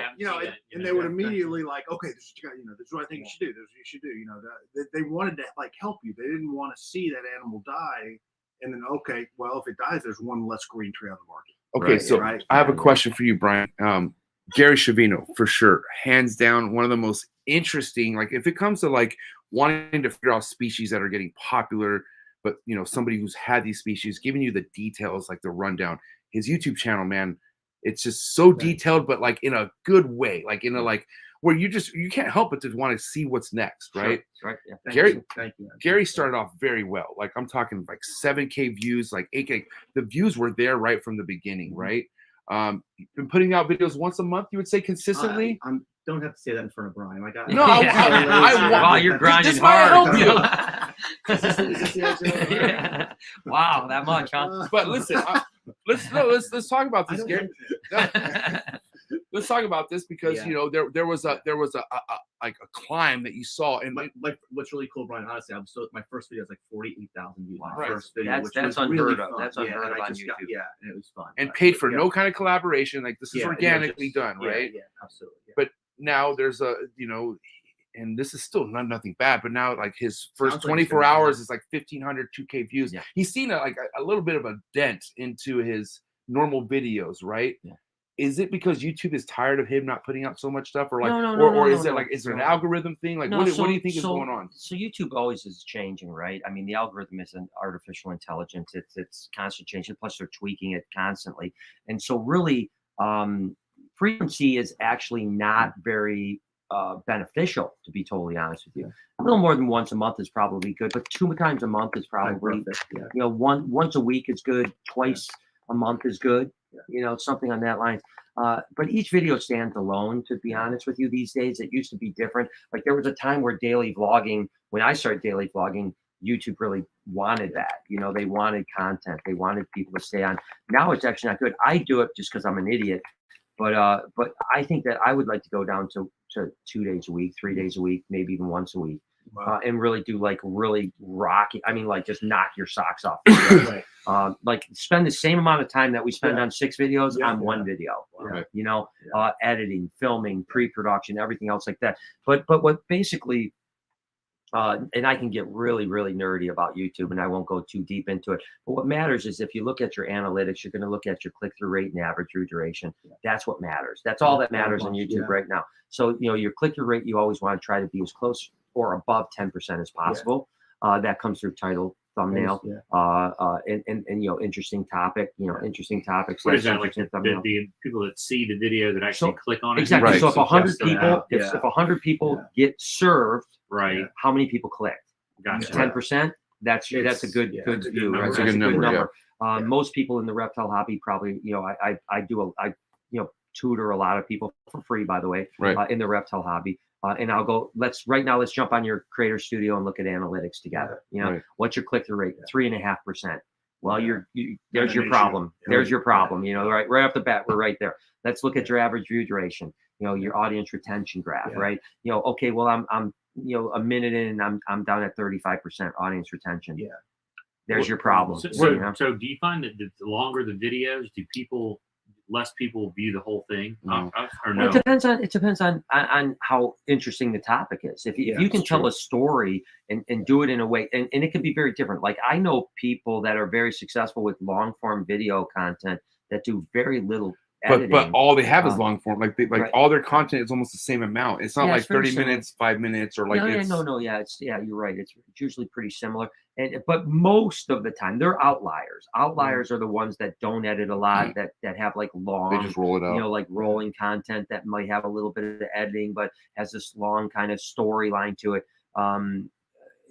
Those are outliers that are successful. Yeah. The ones that are successful consistently are ones that are doing, if you really want to get to the nuts and bolts in it, when you're editing a video, you should have a cut every 1 to 3 seconds. Every 1 to 3 seconds. Crazy. Wow. Yeah. Crazy. If you're over 3 seconds, you've lost your audience. Wow. And let me tell you, that's when the tedious, like the editing. Yeah. Like I editing. Like I could get a vlog. Like I could get a 30-40 minute vlog edited in like 4 hours. But like Noah's spending like I don't know how many hours on one vlog, and that's after Jay sends it to him and edits it. Jay will spend like 4 hours on a vlog, and sometimes Noah will spend 30 hours. 30? Yeah, just small. It's all little. Today's video that we put out, Noah had about 30 hours worth of editing too. Wow. And it was an 8.5 minute video. That's 8.5 minute video. But when you watch like the last Mr. Beast video, because I'll watch. So I like I said, I probably spend 2 on a normal day when I'm not traveling or have company. I'll probably spend 2, sometimes even 3 hours a day researching YouTube. Whether that's watching channels that I aspire outside of the reptile hobby, or I'm listening to content from people that are talking about algorithms and so on like that. So I spend 2-3 hours almost every single day, 7 days a week working on YouTube. But I'll watch, like, let's say Jimmy from Mr. Beast. video, his latest video, and in the first 5 minutes, there was not 1 second that didn't get a cut in That's 1 crazy. second for the first 5 minutes. When First I watch 5 those minutes, videos, first they drive 5 me minutes. crazy. They seem so choppy to me, Brian. Yeah, but, that's what's keeping people's attention. You got to remember, we're in the TikTok era of life. So Yeah. that's gonna be like different camera angles on the same. It's different scene, camera But angles, also it's no jumps, intro. It's straight to like what's happening. Yeah. Like I noticed you're right at the start of videos. It's like, hey guys, this is what we're doing, and it's like, whoa, and then shit, what's I happening? always talk about like you always want that. Like I used to be like, hey, good morning, welcome to the vlog. Don't do that anymore. Now I'm like, today we're gonna do this. I'm doing it. It's like I'm doing it. I'm not talking about. I'm not explaining how I'm doing it. It's just like today we're gonna do this, blah blah blah, and now we're in it. And because the first 10 seconds is everything. You change your format a lot. I know. So Tremendously. In a way, well, I will go ahead and tell me what I will go ahead and let you guys know what some of the haters are saying about some of the changes that you've done to your blog, and that's you talk about money a lot, and that's because it works with the algorithm better. It works with the algorithm, but honestly, that's what people care about. That's what people care about. That's what, and I don't care what the haters say. That's the thing that obviously that's what they don't understand is that the haters that say that don't support me anyway, so I don't give a shit about them. No effect on what you're doing. I don't care. They're not buying a snake for me. Right. They're not supporting my channel. They're just bitching. Wait, but they're watching. They're watching. They're watching. And hating. Yeah, and by the way, dislikes count just as good as a like. Just so you know, YouTube considers that. Just so you know. Yeah, and still my like to dislike is always I'm always like 99.6% is my average. So I have less than 0.4% dislike to like ratio. So I don't care about those things. But and like I said, the haters are listen. One thing I've said right from the start is that I no longer cater to the reptile hobby at all. Period. They just I will not cater to them. They will never support me in the way that I need to support. So I don't even care. You know what I mean? If they want to support me, great. If they don't, I don't give a shit because, it's like Animal Con was a perfect example. I didn't put a show on. Animal Con was not put on for the reptile hobby. Yet Dude, people that didn't even go to the thing and didn't even want to have anything to do with it had the only people that bitch about Animal Con was the reptile hobby. The reptile people, or the ones who you personally didn't invite. I can't. Yeah, exactly right. I mean, I'm dead serious. There are some people who like you can't give me a legit reason why you're mad at Animal Con besides that Brian didn't tell you about it. Yeah, right. I can't invite everybody, but the point is that I don't care about that. And the thing, if you want to get really nuts to bolts, why I use money in my titles, it isn't not only because it's more interesting title. But to be totally honest with you, when you have $$ sign in your title, you get a higher CPM. Well, it goes back to why, if you're fucking in this game in YouTube, you understand what clickbait really is. Yeah. And obviously you should relate to whatever you're baiting, but there's an extreme part of that which makes the anticipation of click. You know what I mean? This is the thing. What's a better title? I bought a $5,000 mystery snake, or I bought a mystery snake. What are you going to click on more? And because when you have a $sign, you get a little higher CPM as well. That's another thing that happens. And you got to remember, I talked with Jamie from Aquarium Info today, who is killing it, by the way. She's an aquarium channel that really started working on YouTube about March. She had been doing YouTube for a couple of years, but she started really focusing in. She was getting 50,000 views, 60,000 views as of March. Now every video is getting 3 or 4 million views. Wow. Right. So she changed her format, number one, more to a style that we're trying to continue to change into. Number two, she said, I stopped making videos for the aquarium hobby and I started making them for people outside the aquarium hobby that were interested. So she started thinking about like, how can I take my aquarium knowledge and build something that people that don't give a shit about aquariums are going to watch. Right. I built a really crusty crab for a real life crab, and now all of a sudden everyone's like, oh my God, I love SpongeBob. She built a crusty crab and she's putting a real crab in it. This is amazing, and it gets millions and millions of views, right? Where she could nerd out and go like, oh, I'm putting this chiller on this axolotl tank, and this is how the chiller works, and this is how it flows through and stuff. Like, no one cares about that. I mean, not no one, but a very small number. So what you talked earlier about bringing people into the hobby. That's my whole mission. Yeah. Listen, I don't need to preach to converted. Number one, listen, I went to Tinley. I was overwhelmed by the amount of support I had, and I loved every minute of it. But I know that there was a bunch of people in that room, not the people walking around, but the people behind the tables that have resentment for me for whatever reason. I could give a shit about them. I don't care about them. I could care less about them because they're stuck in their little world of hate and doing whatever, and it doesn't affect me at all. It doesn't make my success worse, better, anything. It doesn't matter to me. So I don't care about them anymore. The point is that I'm not there. I don't need to make videos for them. They're already converted. They're there. They love reptiles. I'm trying to reach non-reptile people to start loving reptiles. That's the bigger picture. And that's the bigger. If you go through my comments, anyone that doesn't like me should just read my comments. And every day I will have 100 comments that say, I started keeping snakes because watching your video. And if you're a reptile breeder and don't appreciate that, then screw you. I don't care about you either. I don't care about you anymore, you know? And so I have wiped my hands of the whole thing and just said, I'm just doing me. I'm as happy as I've ever been in life, as my direction, where I go, the things, the education we do, the work we're doing now. And I that's why it was weird. I did have nerves going back to Tinley because I left that life behind. Yeah, I totally. It's weird because I it's like PTSD. It's like when's the last time you actually vended a show? 2016. Okay. That's not 2016. that Yes, 2000. I thought it was like longer than that. Nope. It was 2016 was my last. And this is how bad things changed. I threw away my showcases.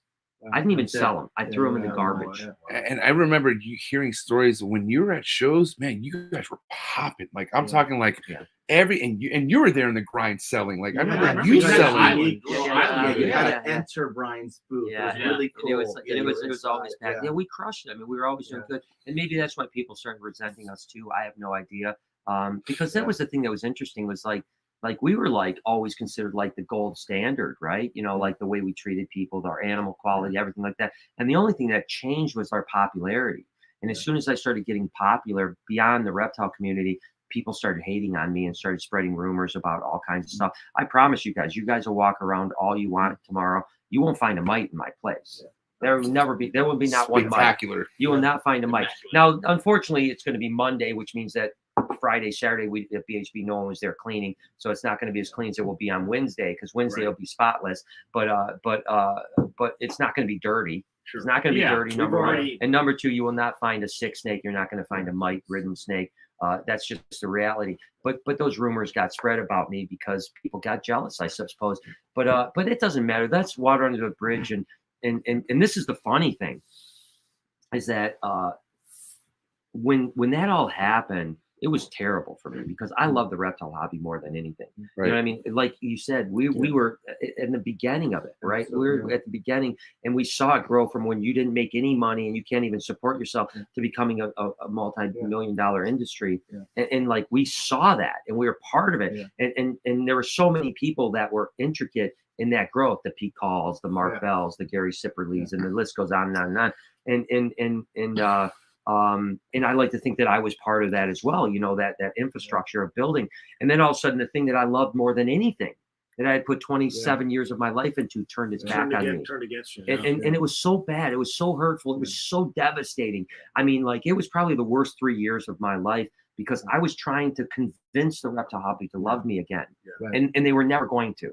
It wasn't going to happen. So what happened, interestingly enough, is that vitriol that turned me away actually helped me because I moved in a different direction in life and became so much more successful than I could have ever done just doing what I was doing. But on Brian, on your like you did what you needed to do. Like, and listen, I love breeding snakes. I love hatching snakes. I never liked selling snakes. I have never liked it since the day I started. I never liked selling snakes. So I have nothing to do with selling snakes. If you ask me what a ball python costs, I won't know. See, I have no clue. I love making money, so I love selling snakes. I'm not gonna lie, but I love. This is why I hope someday I could sell I almost said Capandro. Looking at you, but like, here's the thing. Like, I love the fact that I have a snake with the ball python game that's able to make me work with a snake where I don't think about money. Like, I want Gary's attention someday, and be like, all right, buddy, here we go. We swap it out, right?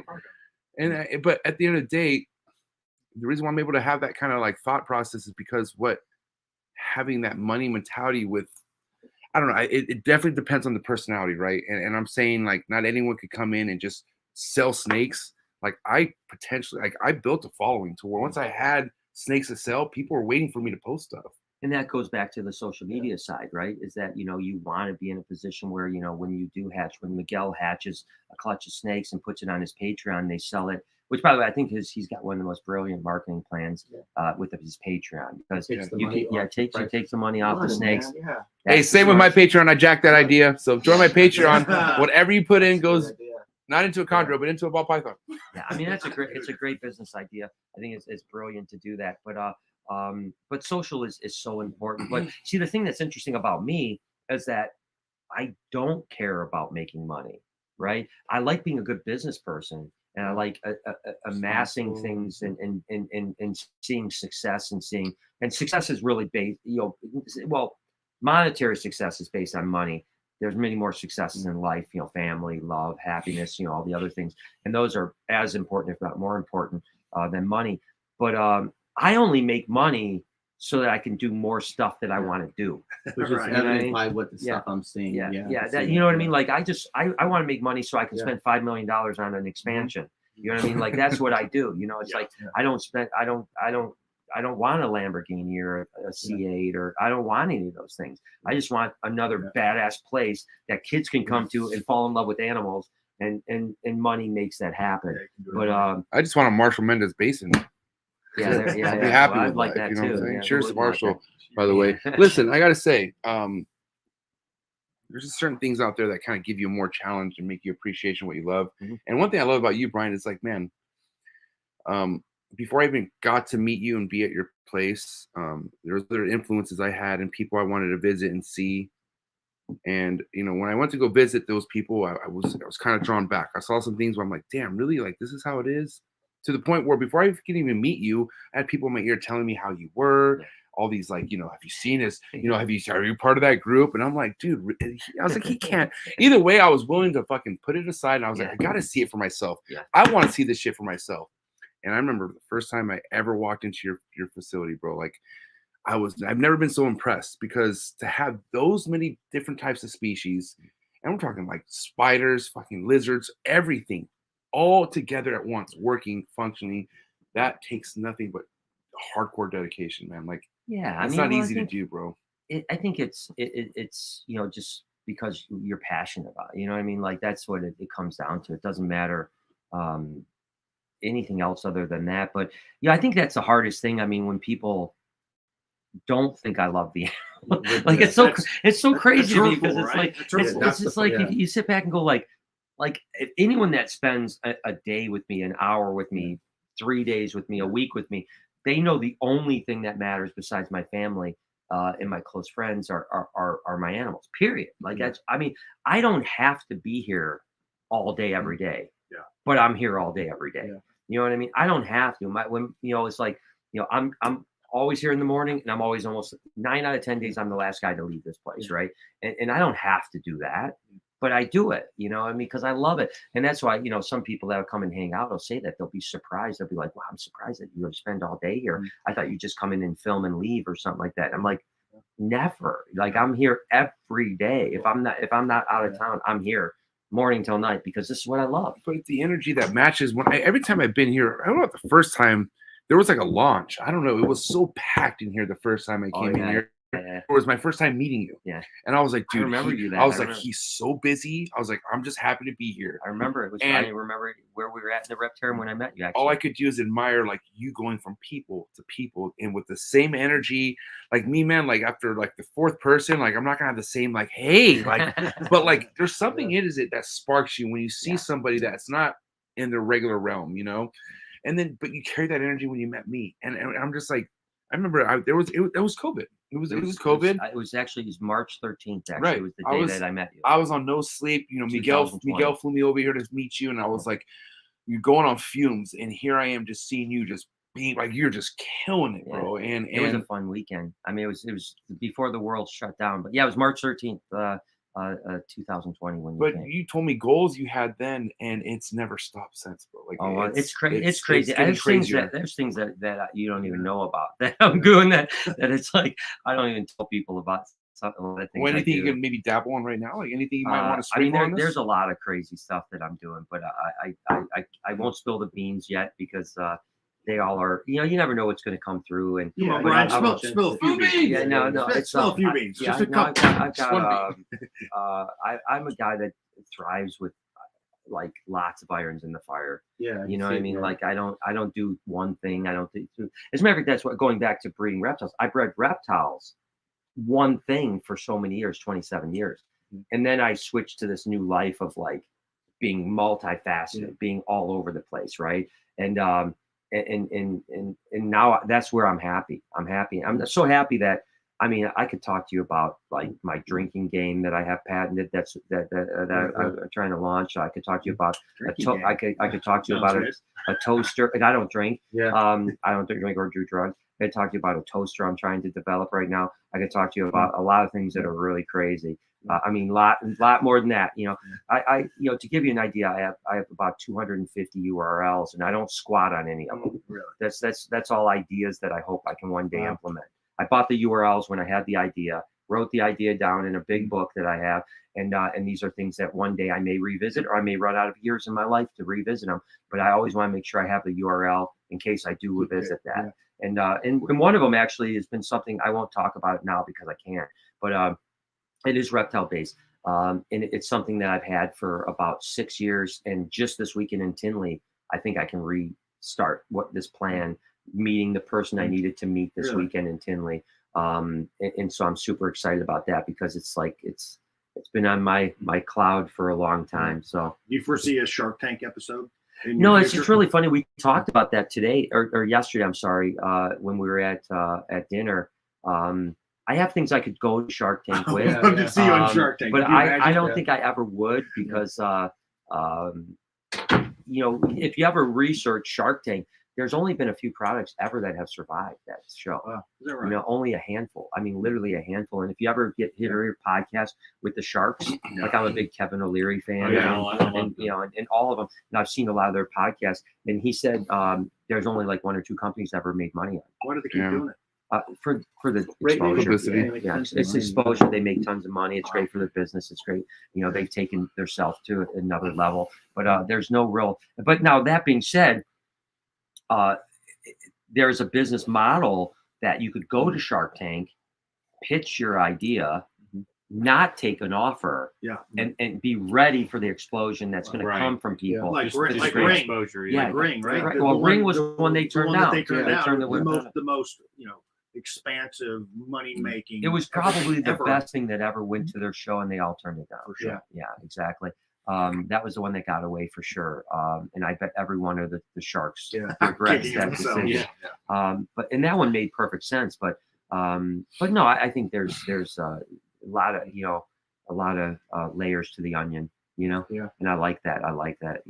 It keeps me excited. You know what I mean? Yeah. And the thing is, I always tell people that I'm an idea guy, and I always know the alphabet in the sense that I know A, which is the idea, and Z is the but I don't know the alphabet at all. Right. And I surround myself with people that are really good with the alphabet. Right. Yeah. So, I mean, I have people on my staff that literally get inundated daily by me about like things that I want to do.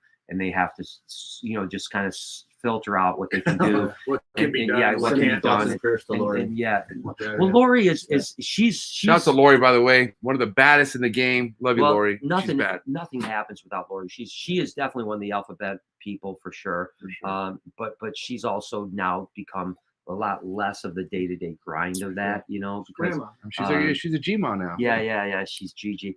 And and she but I have other people, and I'm bringing actually, I can't say anything about this, but I'm bringing on someone that probably revolutionized my business as far as leadership.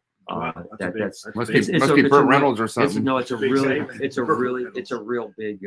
It's the biggest investment in a human being I'll ever made, and by far. And so we're bringing that on here by the end of the year. So we're ready for that. So business is talking to Oz, and I'm in a group called, I don't know if you guys have ever heard GoBundance. Oz brought me to the group. It's they call it a tribe of millionaires. They always talk about going from 7 digits to 8 digits, you know, and how hard it's usually that moment that you have to take the leap, you know what I mean? And I hope we're ready to take that leap, because I'm about to take the leap, you know, and that excites me. Not the money side. The money side doesn't, because literally if I go from 7 digits to 8 digits, I'm just gonna build more. It's only gonna get crazier. More shit, you know. More aquatics. You know, and again, you go back to like Jimmy with Mr. Beast on YouTube. He always talks about all the things he does. You know, Beast Burgers, Feastables, the chocolates, all the stuff that he does is just to make the main channel bigger. Yeah. Like he makes all this money and then he just pours it into the main channel, because 9 out of 10 videos he makes on his main channel loses millions of dollars. And because if you look how much money he puts into this damn channel, it's like, wow, bro, what the hell? But it's all because he keeps. But that's so. I'm the same way. It's just Brian, what's the end game? You probably thought of it. The end game is when someone's putting dirt on the coffin. That's what I'm saying. The grave. Yeah, I love it. Yeah, there'd never be an end game for me. You motivated me so much. I think I'm starting making 2 videos a month. You should make 2 videos a month. You should double it. That's trigger. Listen, that's double. And I couldn't motivate him to do shit. Yeah, that's 100% increase, man. So that's what I'm saying. That's pretty massive. No, I think you'll be really good if you do it, but I don't think it matters that much. 1 or 2 videos. If you do 2, you'll probably do a little bit better. Yeah, but what about once a week? Like, if you're consistently, because I know it's no mystery to me why. Trust me, I get it. I know where. Yeah, but I will say, like, my latest is like over 12, like it's 12% click. But no, I know I'm the. Well, that's great. That's great. I gotta make more videos. That's simple. Yeah. Then you just gotta look at your ABD. I think that's the other thing. If you're getting a good ABD, if you're getting over, if you're keeping 55% audience retention. And you're at that over 10% click-through rate, YouTube will serve that video. Brian, you put out so many videos. How closely do you still watch a video after it goes out? How closely do you watch the analytics of every single video? Obsessively. Okay. Wow. Yeah. As a matter of fact, if I had in a perfect world, which I don't, because that's one of the reasons why I may be bringing on another guy here that comes in on Tuesday, is I would like to have teed up a new title and thumbnail within 3 hours of launch. Wow. So that 3 hours later, if my analytics don't look good, I can change it. Wow. You know, but of course, to give you an idea, we spend 2 to 3 hours on one thumbnail. Yeah, that's great. On one thumbnail, 2 to 3 hours, every thumbnail. So to tee up a second one, I have to have another 3 hours. I'd like to go back and retitle and thumbnail my entire catalog of 2,000 plus videos. I would like to do that. I really want to do that. I mean, that's like huge on my list of things to do. We're also, I shouldn't say it. Maybe do you want me to say this? I mean, please. I'm going to say it, man. Let's go. Spilling some beans. Beans. We're launching in November. We're launching a Spanish channel. Whoa. So the Spanish. Step aside, Miguel. The Spanish channel will be voiced up. So all our voices, every character in our place will have a different voice actor. I love it. And it'll be voiced up into Spanish, and then what? Enrique English, yes. The Mighty Duck Man. And even like all the flashes on the screen of text will be in Spanish. So we launched that hopefully by mid-November. Can I share some excitement I have for the future? And I feel like this is a big topic I want to talk about. Is Animal Con. And what I mean by that, that's cool. I think Gary brought it up, but there's a reunion you guys want to get together someday, and that's something that, what was it called? ICAST. What was it called back? Right. And let's talk about an event where it had nothing to do with animals. People just coming together, right? That's exactly what that was. Yeah, there was some animals. So, but what I'm trying to say, very similar to Animal Con, right? Like there's maybe a little bit of animals, but it's people speaking, right? And no offense, Brian, you had so many rooms with different panels. Yeah. But imagine them having a panel. Like imagine a chondro, just nothing but wrapped around all these people speaking. You know what I mean? It wasn't just chondros, just arboreal. Arboreal. But let's say there's so many rooms that he could do where he could just do chondros if he wants. Like, but that excites me because I feel like maybe that's where this is headed. And you know, I would love it. I'd love that. But what I'm saying is like, and we're available, Brian. Good, perfect. Let's do it. Let's go. I just checked my. Are you sure you're not making a video? I might be the second one. I'm filming. We gotta block off at least 3 days. We gotta block 3 days of the month. I think the biggest Animal Con drive I have is the fact that when I had you booked me for the main stage at the very last slot of the day, and I had the first 3 rows full of kids. And I'm like, dude, these are kids right here. Like, hold on, like they're just listening to things for the first time. I'm not gonna lie, man. Like, you had me on some panels with people I don't really like. You know what I mean? But I was like, that was kind of part of the deal. That's how I do it. Oh my God. That's why Brian did Animal Con. But listen, I wanted to put people together that could. I wanted relationships to build from people that might not have the best relationships. And it worked for some, it didn't work for others. I did see people come together that I knew didn't like each other. And I saw them come together after, which I thought was really amazing. And so I purposely wanted to make sure that we had that because the idea behind Animal Con was really to bring a community together, not just reptiles, but all animal community together. And sorry about these flies, by the way, I apologize. And have a bigger voice. And I really, listen, everything I do has I've got what Animal Con is going to be 5 years from now in my head already. And I think it could be the biggest animal event in the entire country as we grow. And I want to bring, as it grows, it doesn't have to be exactly like it is now. It could be like more reptile people. Animal Con wasn't made for reptile people to start with. But that doesn't mean that, like you said, we don't have a segment of Animal Con in the future that is really like hardcore arboreal. I'm thinking like a dedicated trap talk room. Dedicated with these guys. You know what I'm saying? I mean, that's what I'm saying. We could do any of that type of stuff to try to bring communities, whatever community we can bring in, I'm happy to do. We have room for growth. This year will be bigger, obviously. I think it'll be exponentially bigger as far as attendance goes. And it will be bigger on all levels, space-wise, everything else. And we have room to grow, and we have plans to grow over the, like I said, I have a 2-year plan and a 5-year plan for Animal Con. And in 5 years from now, I want it to be the most attended animal show in the country. It was just as easy as a vacation con, because where was that?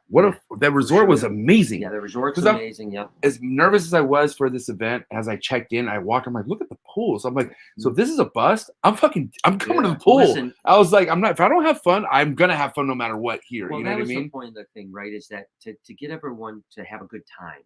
Yeah. We all go to reptile shows and we all have done so, and they can be a grind. They're fun because you're hanging out with people, you're talking, but it's a grind. We wanted, I mean, you don't go to a reptile show and get served dinner. You don't go to a reptile show and get free drinks. You don't go to a reptile show and have all those extras that we wanted to put in, and even more next year. There'll be even more of that next year. Now that the proof of concept has been kind of proven to where we can do it. Now we can, it was a little bit scared money, going into this, now we're not scared anymore. Now we're ready to roll. Let's push as much money into the table as we can. But again, that's the type of experiences that we want, as people to have a great time, enjoy, almost like a vacation, working vacation, information sharing. And I knew that, and I saw this, like, I'll give you an example, like Lights Camera Ants got together with Ants Canada. Now, Lights Camera Ants, Mikey Bustos, Mikey's the man. Come with me to the Philippines. Let's go.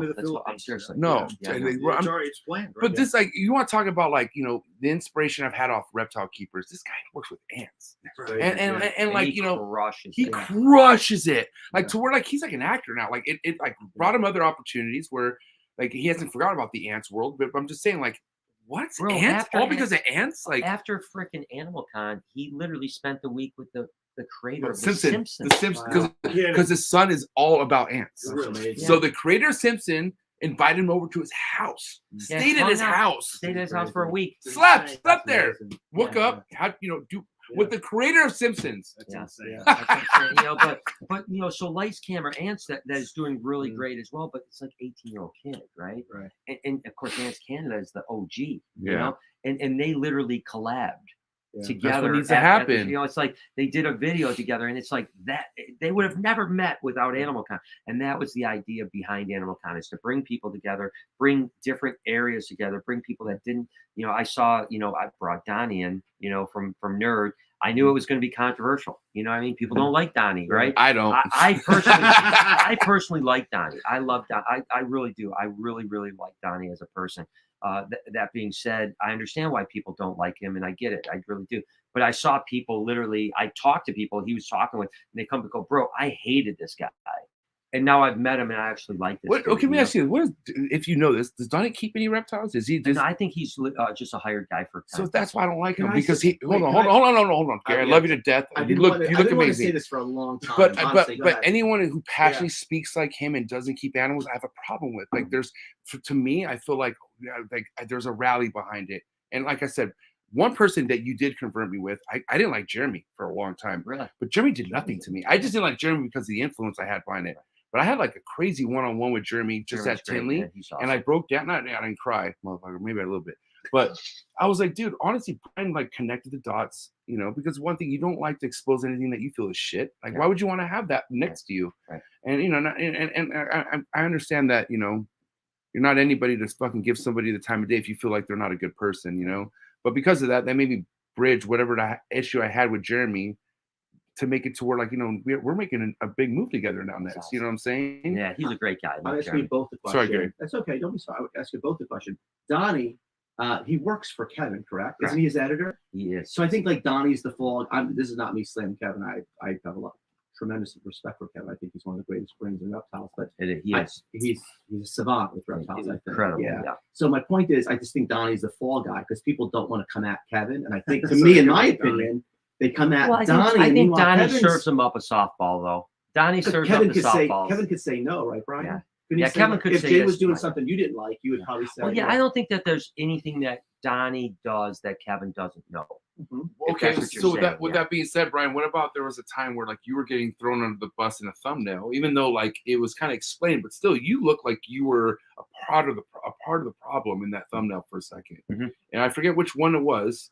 I couldn't. It was, but obviously Jay was involved. Like it was like it was yeah. It was exposing. It was actually said exposing Jay Brewer was the title of the thing. But I was in the thumbnail too. But I'm in so many thumbnails. That doesn't count. Hold on. Yeah, I know there people use me to get views constantly. I can't tell you how many exposing Reptarium videos have been out there. That you watch them and they're like, oh, we ended up loving the place. It was great. But the title is literally exposing the Reptarium, for what it is. There's hundreds of those videos. We found AIDS. Yeah. This is where Corona started. Brian killed Coolio. Yeah. Brian hates kittens. It's like I saw him out back kicking a kitten before he went into the Reptarium. Hey, I have a good feeling that you created a really good buzz about showing, because I'm telling you, people are like, dude, Brian was here, right? And I understand how that could be, October Tinley, definitely a blue moon thing for you, it felt good to be there. But if you knew that you showing up to any show had that kind of a spread of like inspiration, like would you ever consider going to a reptile super show or like, other than NRBCs? Like, yeah, no, I would do that. I would do it. Listen, I would do anything that inspires people to get around animals.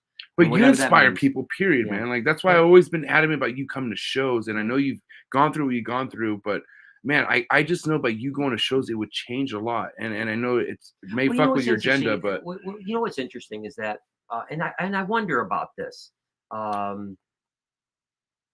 It's something that I ponder a lot. Like, let's say, and I'm going to, say something that might piss people off, but I'll always be honest about the way I feel. I love it. It's like the NARBC I went to since day one, and Brian and Bob are dear friends of mine, and they're partners with me on Animal Con. So obviously I don't want to upset them, but like the official video guy for NARBC is Dave Kaufman. You know what I mean? Like that's a little bit of a slap in the face to me when videos that I did at the NARBC got millions and millions and millions and millions of views, right? And they never came to me and said, "Hey, would you be the video guy for the you know what I mean?" Would you do it? I would 100% done it. 100% done it. Without even question, I would have done it. Because I always did videos at the NRBC anyways, right? Yeah. I had more videos than anyone back in the day. Back in the day, I was the only one video in the NARBC. Now there's 1,000 people that do it. So that's it. The other thing is like, and I won't talk about the dollar amount, but they like pay Emily from Snake Discovery to go to that show, but they've never offered me a dime to go to that show. You know what I mean? And nor has any other reptile show offered me a dime to go to their show, knowing that if I promoted, I would bring in 1,000 people. Why wasn't she there at Animal Con? That's you got to ask her that question. You invited her. I did invite her. Wow. Yeah. That's her question. She needs to ask. I will say she texted me last night, actually. Yes, last night. Sorry, I missed you at 10, which I'm really happy. She texted me and said, I didn't know you were here. Sorry, I missed you. So good for her. She puts out great content. I have the highest respect for her. So it's nothing against her at all. I'm just saying that she gets paid and I've never been offered to be paid. And not that the money matters. Right. It's the principle of the money that matters, right? Yeah. And it's weird how the reptile hobby has always been that way to me, where it's like, if I don't think it's fair, to be honest. I mean, well, it's not, and that's one of the reasons why I'm not as excited about going, is because it's just, listen, if the NARBC or Rami offered to pay me to go, I'd go and not get the money. I'd be like, keep your money. Who was the wall between you? Who was was the wall between you and USARK for a while? Like, how come just now recently you and USARK finally collabed, which was a huge inspiration? Yeah. But what was the wall between you two? Well, I think, and I don't have a problem with what happened with. And I talked to Phil a little bit about this. Phil, I've had the tremendous respect for Phil ever since he took over. I think he's the reason we are where we are in the reptile hobby. We would be screwed without Phil. He's the right guy for the job. He's a tremendous individual. He was, and I talked to him about this. He was in a tough spot because of the negativity that was going around about me. Right. USR couldn't publicly back me on any level, or even have the appearance that they even supported me on any level. Sure. And I understood that, it was to me, that didn't bother me, right? Because I knew that if I was going to hurt the cause, I would rather be pushed away, right? Sure. And so I understood his decision. I respected his decision, and I never was upset about that decision whatsoever. Now that that wave has passed and 99% of the hatred is behind, and people, I saw a comment that I really loved on my video the other day. It said, Brian being a terrible human person, Brian being a terrible human being isn't aging very well. Right? It's not proving itself at all. It's not aging really well. And so now that I think most of that stuff is behind, USARK is willing to now be in bed with me a little bit, and I'll do anything for USARK. Not only donate money, but I'll support. I'll do anything I can do. What's USARK represent? For the keeper, right? USARK is here for the keeper. Yeah. That's what you're here for, bro. Like, you do the smallest things. You were talking about the kid, giving him that pet. His parents can't afford. What's funny is I have a strong feeling like, you gave the kid your information, right? Of course. I guarantee that kid's like, 18 years old. He has questions about something. You're still going to be there for him. And I'm not just saying that for the funk. I feel like you would really be there for him. Yeah, on or off camera. It's crazy. I not to tell my own horn by any chance, but now I spent an hour and a half with him after we stopped filming. You know what I mean? I didn't just like, all right, we're done filming, get out. We're done. Yeah. I took him around the show for an hour and a half after. I felt a little bad because we got stopped an awful lot. And he was very patient, but he also got to do a lot of things he wouldn't have got to do if I wasn't there, like hold a ton of animals that people probably wouldn't have let him hold. So I think that he was still really happy, but that's, listen, for everything I do on camera, I want to do 10 things off camera that are just as nice, and I think that as we get, when you're on top of the game, you get shit. That's okay. I'm saying you're on top. That's it, man. It's just but it's kind of like the notice, like, okay, you're doing something right. No, man. I mean that. I hope if I got 1/10 the amount of shit, I can consider myself successful. I mean that in the best way possible. I just think you're on top of your game, and people are going to try to. And that's okay. I think that the other thing that happens is that at some point something clicks in you where you stop caring. It's called turning 50. It's like you want people to like you, but if they don't, you're fine with it. Like, we don't want to piss people. I know at 50 years old, I don't want to. I was born that way. Hold on. Is that a beautiful swagger you get when you turn around that age, Brian? I guess you got to be a Raider fan to not give a fuck. You're ahead of your age. I've always said I think it wasn't until I was probably 46, 47 that I felt good about life in myself. Like, I understood where I was going. I would never want to be 30 again. Because it took me that long to arrive, where I was like, that's crazy. Okay, I get it. Now I get what I'm trying to do. Because I was kind of all over the place and stuff. Now I got like a focus. I've got an understanding, and I know what direction I want to go. And the last, several years have been great to me. But as far as, not great always, because mentally I struggled tremendously with anxiety and stuff. But that's a whole nother story. But my life is great. I got a great family. I've got a great, support crew. I'm heading in the right direction. But when you become comfortable with that, you stop caring about that stuff. It doesn't matter. And interesting enough, the less you care about it, the less people hate. Right.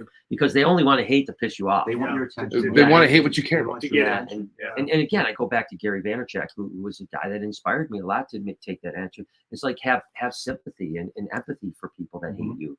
You know what I mean? Like I don't. Yeah, it's like I mean, I live online, right? Yeah. My whole persona, my DNA is online, and I have never once put a negative comment on anyone's video. Yeah. If I watch a video I don't like, I just stop watching it. I don't feel the need to tell them how much I hate them. You know what your mother taught you? Like if you don't have anything nice to say, don't say anything at all. Yeah, yeah. And so when I see that, I really do have this sympathy. Like, man, I feel so bad for you that you're a 45-year-old white guy that is telling you how much you hate me. Yeah. Like, you know what I'm saying? It's like let's talk about a mid-30-year-old by the name of Bob Smith.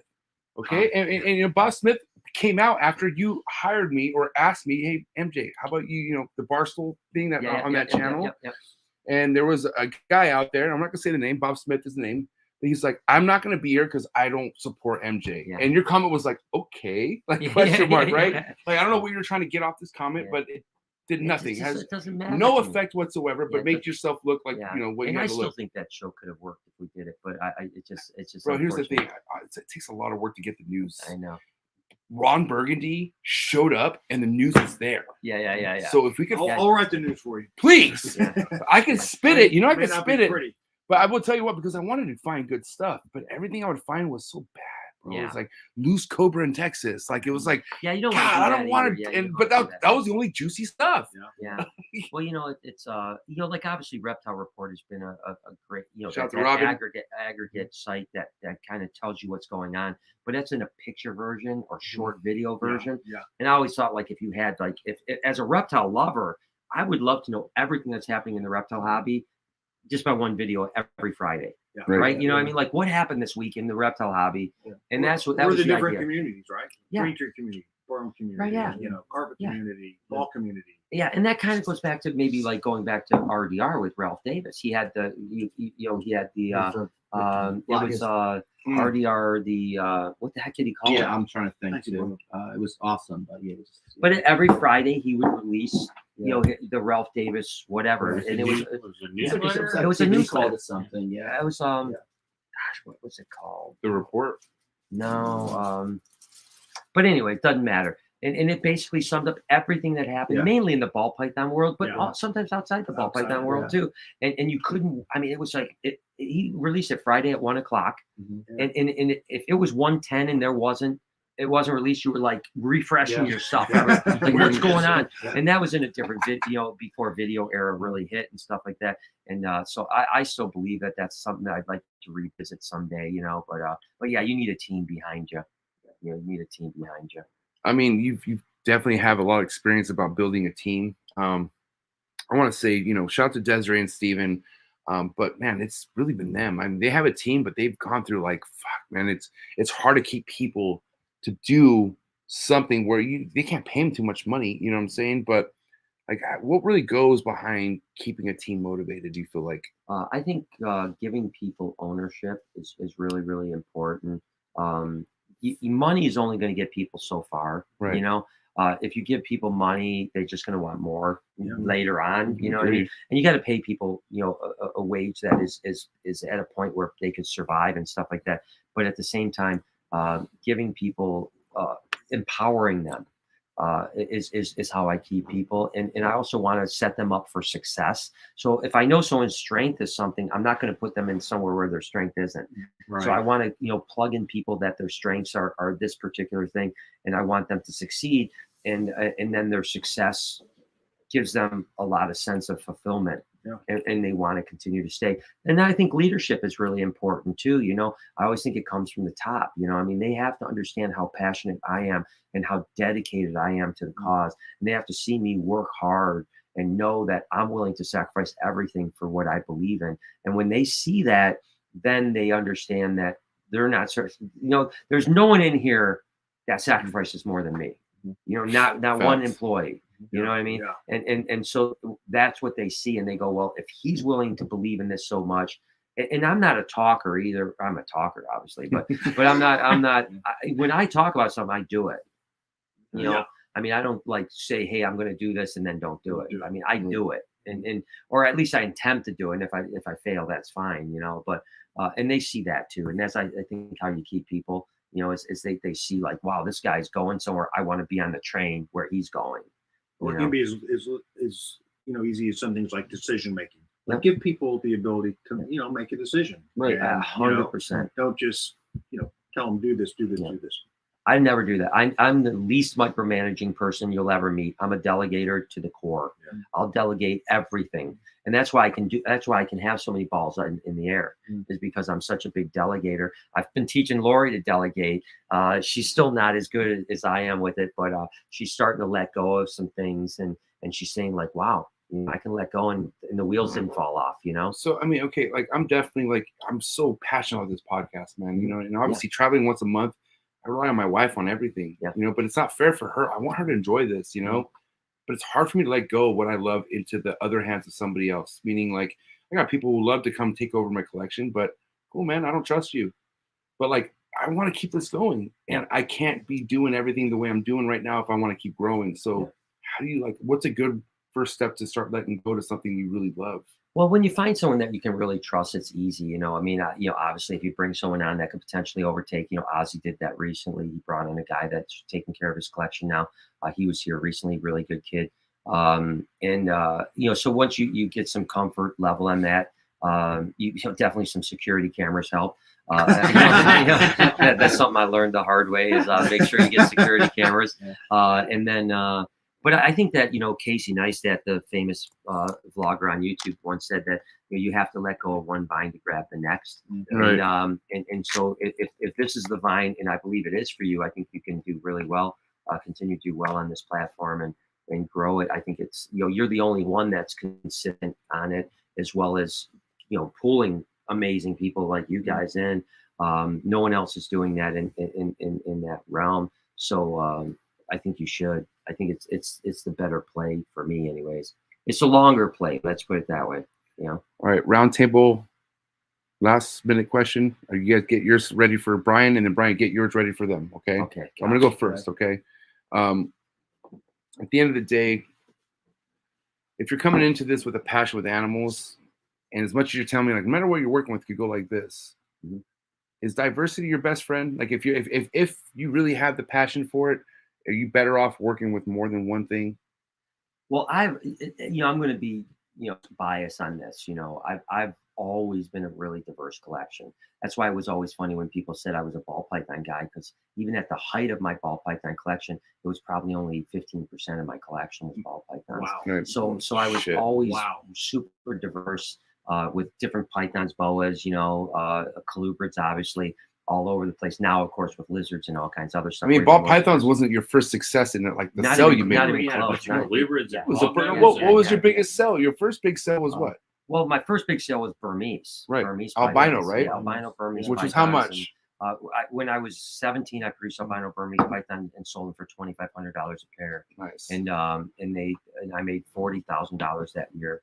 And that what year was that? It was on 1987. So 40K. If you put that to nowadays, we're looking at almost close to 100K when you're back 17 then. years old. That's stupid money. Teenage kid in his mom's basement, you know. You know, so.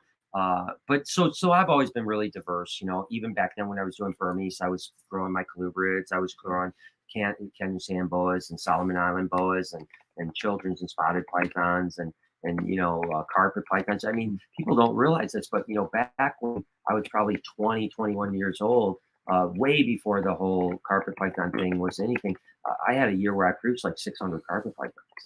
You know, like way back then, I remember like barely getting. I was selling for like $25. Yeah, like $25. Couldn't get rid of them. I was producing fully striped, tri-striped carpets, selling for like $35. I would say way before anyone else did that stuff. I mean, we were the second people in the country to produce jungle carpet pythons. You know, so I mean, Chachi was the first. We were second. Think about carpets, and I don't own any carpets or carpandros, but I think carpet's something that's definitely should be kept more. Like that's a beautiful snake. It's you know what I'm great- saying? It's a great snake. It is a beautiful snake. I mean, I remember seeing yours and falling in love with them. I had one for a while. It was why in the world we named it Pedro. I have no idea, but we did name it. It was Pedro. dark and brown. Yeah, it was beautiful. It was beautiful. It was green and yellow, and It was a hard worker. no, it was great. But we named it Pedro the Carpandro. I don't know why, but it lived for 12, 13 years before it died. But you know, and I still don't even know why it died. But Because it it's beautiful. part chondro. Yeah, it was part chondro. Yeah. It was depressed. Didn't want to be here. Yeah. You know, but yeah. So diversity for me is always good, but that doesn't work for everybody. Bill, what's your wrap up question for Brian? I guess I've been thinking for a couple of minutes. What would you have done differently in this path? Whether it's the last a year, 10 years, 20 years, like would you have done anything different? I wouldn't have done anything different Can't because think I of think any- can't think of no, anything? not at all. Because I think that every move that we've made has molded me to where I am today. Happened for a I reason. think it's great. You know, as much as those 3 years I talked about that was so terrible for me, I'm so happy for them. I'm so grateful for them because they made me who I am today. You know, more humble than ever. I mean, because you got to remember, I was riding a wave for years and years and years, being one of the biggest guys in the reptile business, and then to have that yanked away, it's a big amount of humility that comes with that, right? And so I'm no, there's nothing, you know, there's nothing that I would change at all, not even one bit. You know, I mean, I made a lot of mistakes, lots of mistakes. But it's okay to make them. I'm glad I made those mistakes because it made me a better person. Before Marshall asks his question, I will just say, because you mentioned the word humility, and you know, when you came and visited me for the first time, you know, we got connected because of a very good friend of ours, Forrest Fan. Yeah. And you know, I had to be honest, some trepidation. Oh, sure, yeah, about, you wouldn't know. about you coming, because at the time, it was kind of the height of maybe the Brian Barczyk controversy. I remember. So I reached out. I trust Forrest immensely, but I reached out to a couple other people. And Can you please tell Brian who you reached out to? I can't recall at the moment. Yeah. There may be somebody sitting at the table. And tell Brian. But you know, the people that I talked to said, "Listen, have him come. You know, you won't be disappointed, or you know, he's not going to burn you." And you came, and you were the most humble person, like in my collection, where, you know, at the time, and still am, like in comparison to things, nobody really knew who I was or what I kept or what I had. But you just came, and you were just incredibly humble and didn't try to like run the show there. And like you asked me, what do you want to do? What do you think's cool in here? And so, you know, just well, I appreciate that. And I remember it really well. I remember the first trip I made out to your place, your old place. And I remember that time. It was a weird time for me too, because I would reach out to people like you, knowing I may get shut down.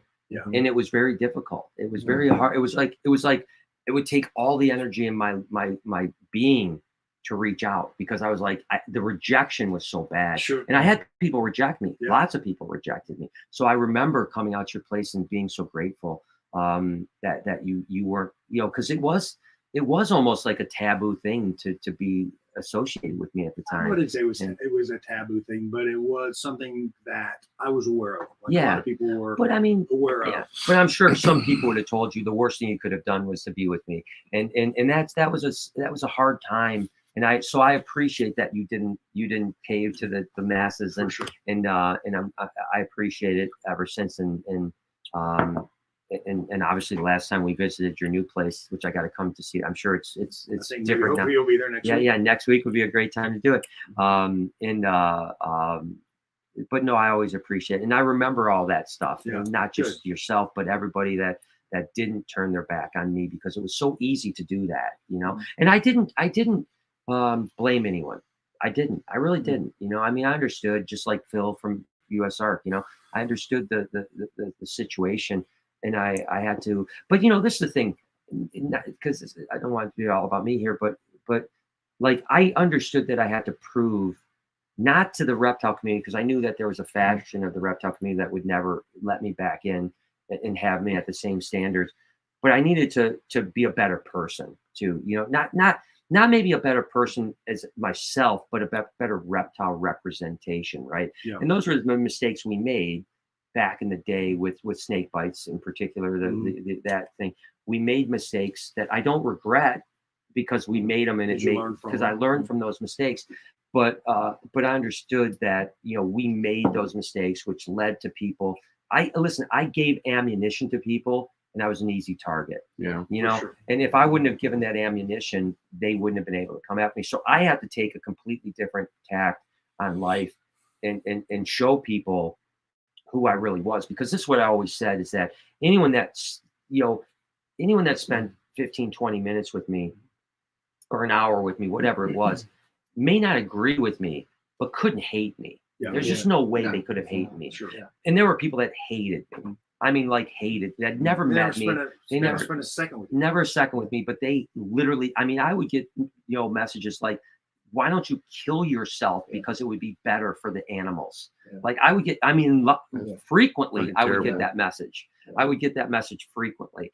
And I thought to myself, how in the world can I, and my entire life, you know, for 40 something years, had never been hated by anybody. Yeah. You know what I mean? Like through school, I was never hated. I mean, through everything, I was always, I may not have been loved, but I mean, everyone was like, he's a cool dude. You know, I mean, he was never like, oh, he's an asshole, you know, and all of a sudden I'm like, what is going on? So it made me step back and realize that I had to show people, that I wasn't who they thought I was, right? By changing a lot of my mentality. And that was a great thing. And I think what's great is every life lesson gets you to a point where now when I get people that reach out to me and talk to me about like, hey, I'm getting attacked right now on the internet. You know, what should I do about it? Now I have the experience to be able to help those people, how you do things. You know, number one, you never comment back to people and keep the thing. Keep it going. You know, I've told Kevin this a million times. You know, when he gets into an internet battle, I'll be like, just stop. Yeah. Just stop. You're not going to win.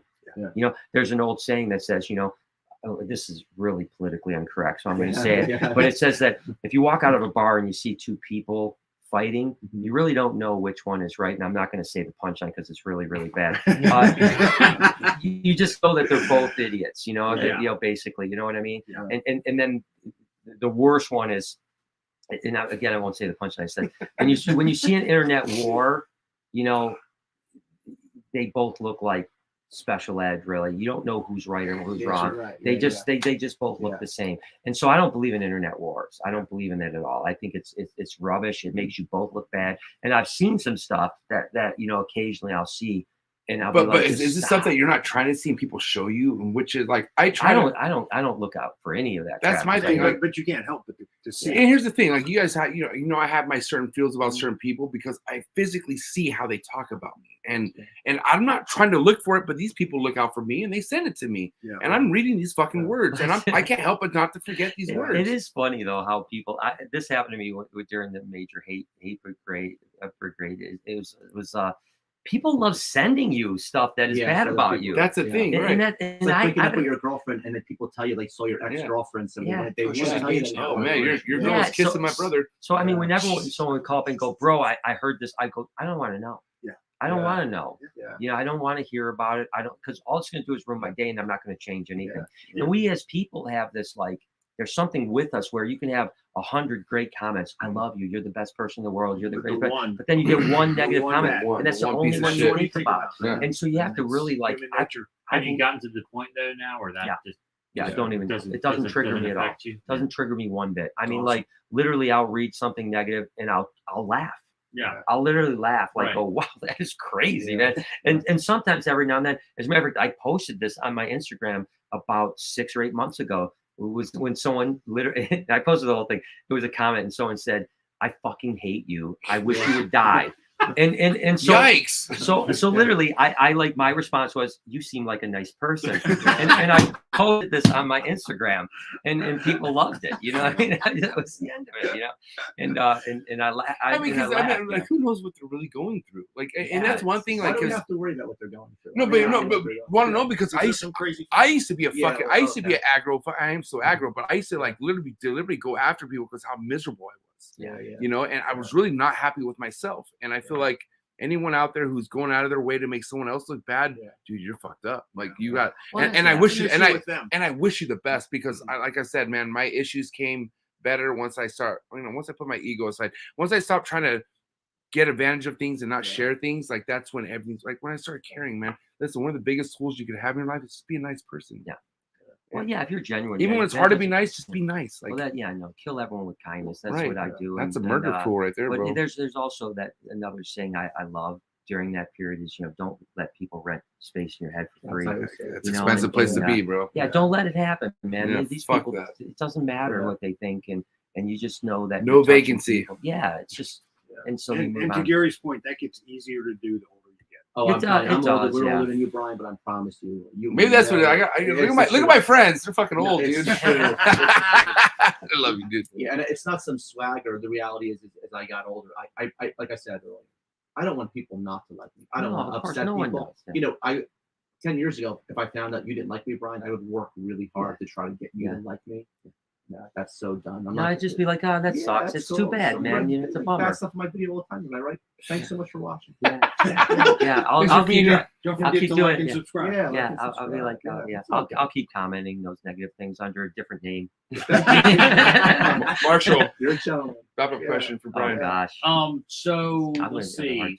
So I would imagine what got you to here where you are now is the same kind of thing that all of us share, was the love of breeding reptiles, the animals. Like your focus now is not the same, right, as it was then. So how is that? Are you happy about that? Do you like what you're doing now better than working more so with the animals?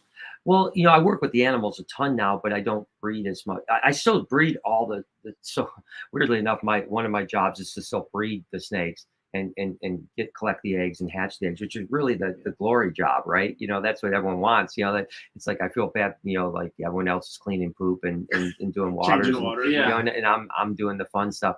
So I still get to have that expect, but I think that this is what I tell myself is that, did little Brian that was so into reptiles want to breed reptiles, or did he want to work at a reptile zoo and teach people about? And the fact was, I wanted the reptile zoo, right? Yeah. That was it. That's what little Brian would want, not big Brian, And so really, I'm fulfilling the dream that I wanted to have my whole life. Now, breeding reptiles facilitated that dream, right? Yeah. And I don't think I'll ever let that vine completely go. But I don't know where that's going to be. The restructuring of BHP. Well, we restructured once about 8-9 years ago when we downsized tremendously because we had so many more animals. Now we're going to do another restructure, and I'm not 100% what that means yet. I have to dive into the money part of it and the analytics part, what makes sense, and there'll still be some animals that don't make sense that I want to keep and breed. Sure. And you just do because you enjoy it. Yeah, it's not like, if it doesn't make financial sense, it's gone. But I mean, I want to structure the BHB aspect of it, the business aspect of it, what makes sense, right? And then there'll be like the hobby side of it that I'm going to try to breed in Sanzinia, and I'll probably never do it, but I'm going to try. You know what I mean? And there'll be those animals that happen. But no, I think that, again, going back to what Bill said, is that everything led me to this point in my life, and this is the part that I'm the happiest with. And so I don't regret, that I'll leave that to other people, and I'll still breed. I hope that when I'm 90, I'm still hatching snakes, but it just won't be, commercially on the level that we've done it in the past. Yeah. I was just going to say to you, Brian, it's funny, no cameras on earlier. Bill and I are sitting upstairs. You come in like, and you're showing us enclosures and animals like it's your first day working. You're just pumped. Yeah. And I'm looking at you like, this is ridiculous. Like you're just a very real person to me.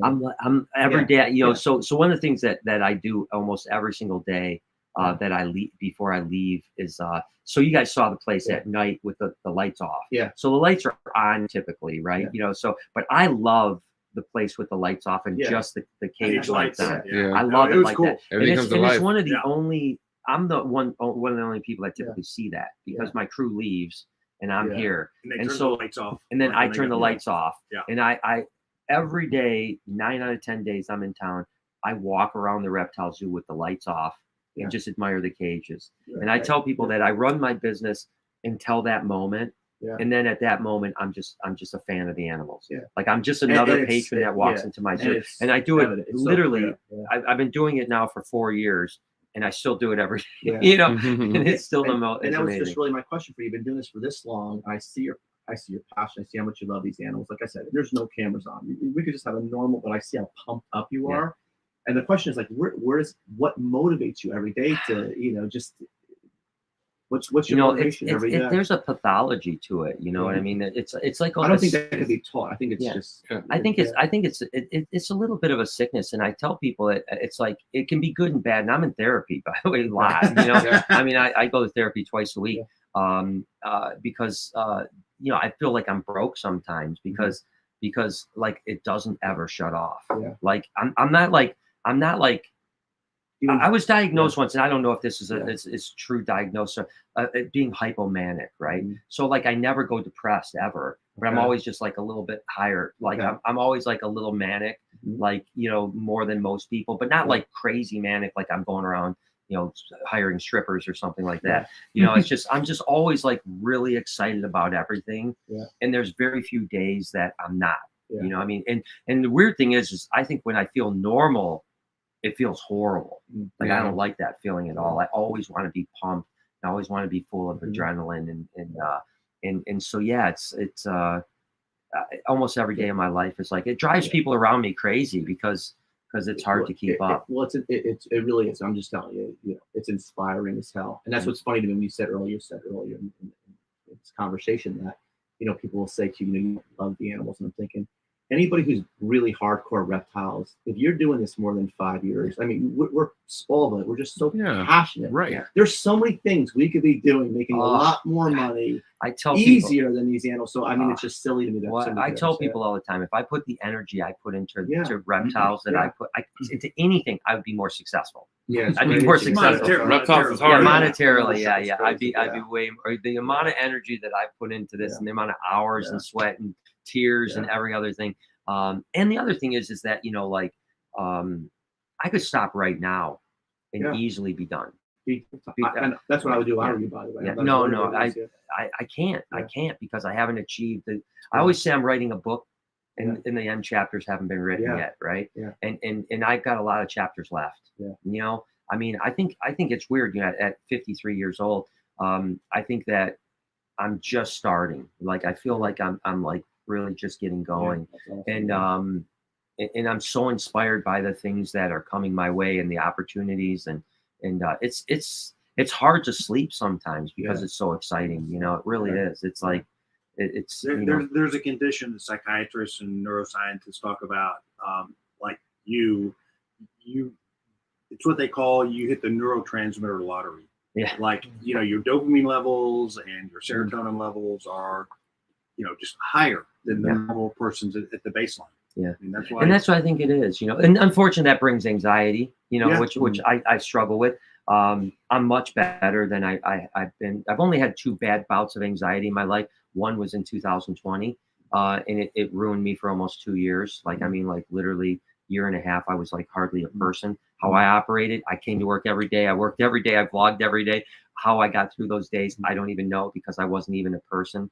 I literally couldn't. There were times where I couldn't read because my mind was so fogged. Can we say shout out to Jay though? Yeah, Jay Mike Tomsky. Not only is he my camera guy, he's also one of my best friends, and I love him to death. And he literally would carry me through the day.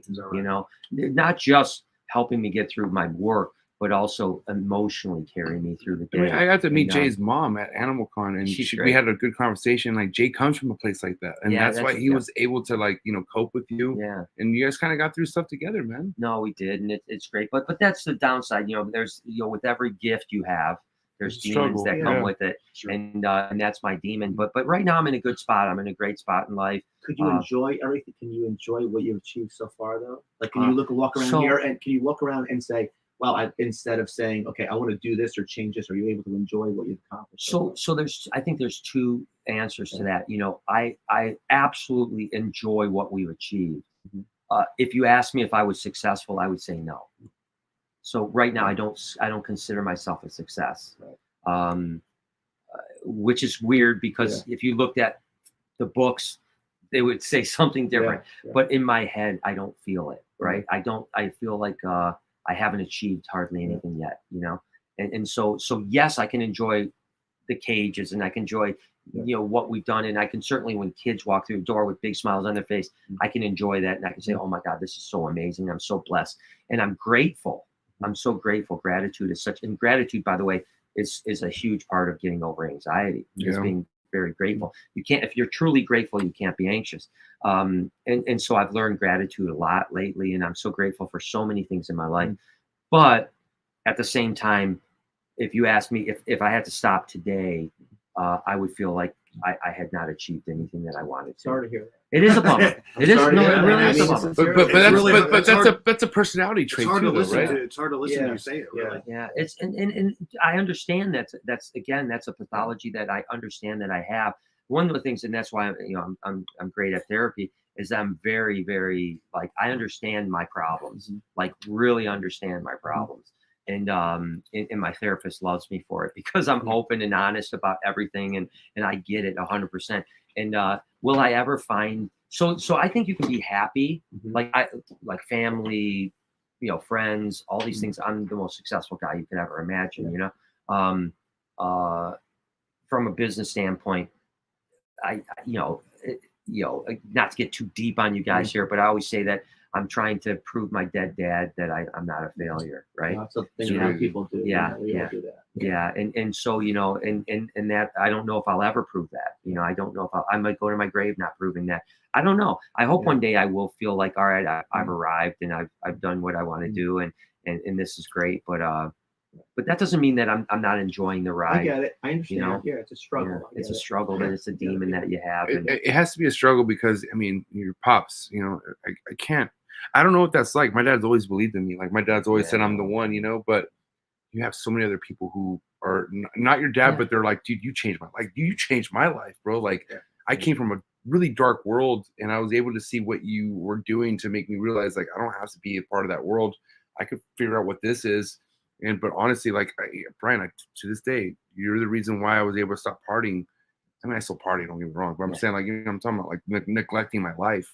It all stopped. But MJ, it's different when it's your dad. Yeah, I think right. It's 100%. No, I don't know what that's like. If you're trying to live a demon of, trying to please, your but father. That's one. I don't even know, is your father still living? Oh no, he's been gone a long time. We're talking about one person against a million. Is what I'm trying to say. I know, but the one person though, I'm just. It's those early years that really dictate, things. And listen, I've been through all of it, as far as therapy goes, and I get it, and like I always talk about, little Brian wasn't safe at all, I mean, not from anything, not from my dad, not from my mom, and there was never, I mean, to this day, my mom is still alive, and she's only seen my place once. I saw that. Once ever. Yeah, she's out. I only seen my place. And actually, I've told her she's she in Hawaii. She lived? No, she lived in Hawaii. She's back here. I care for her. And she's 86 now. And I told her just recently. I said, Mom, I'm doing something really big. You gotta live at least till I'm done. I want you to see what I'm doing.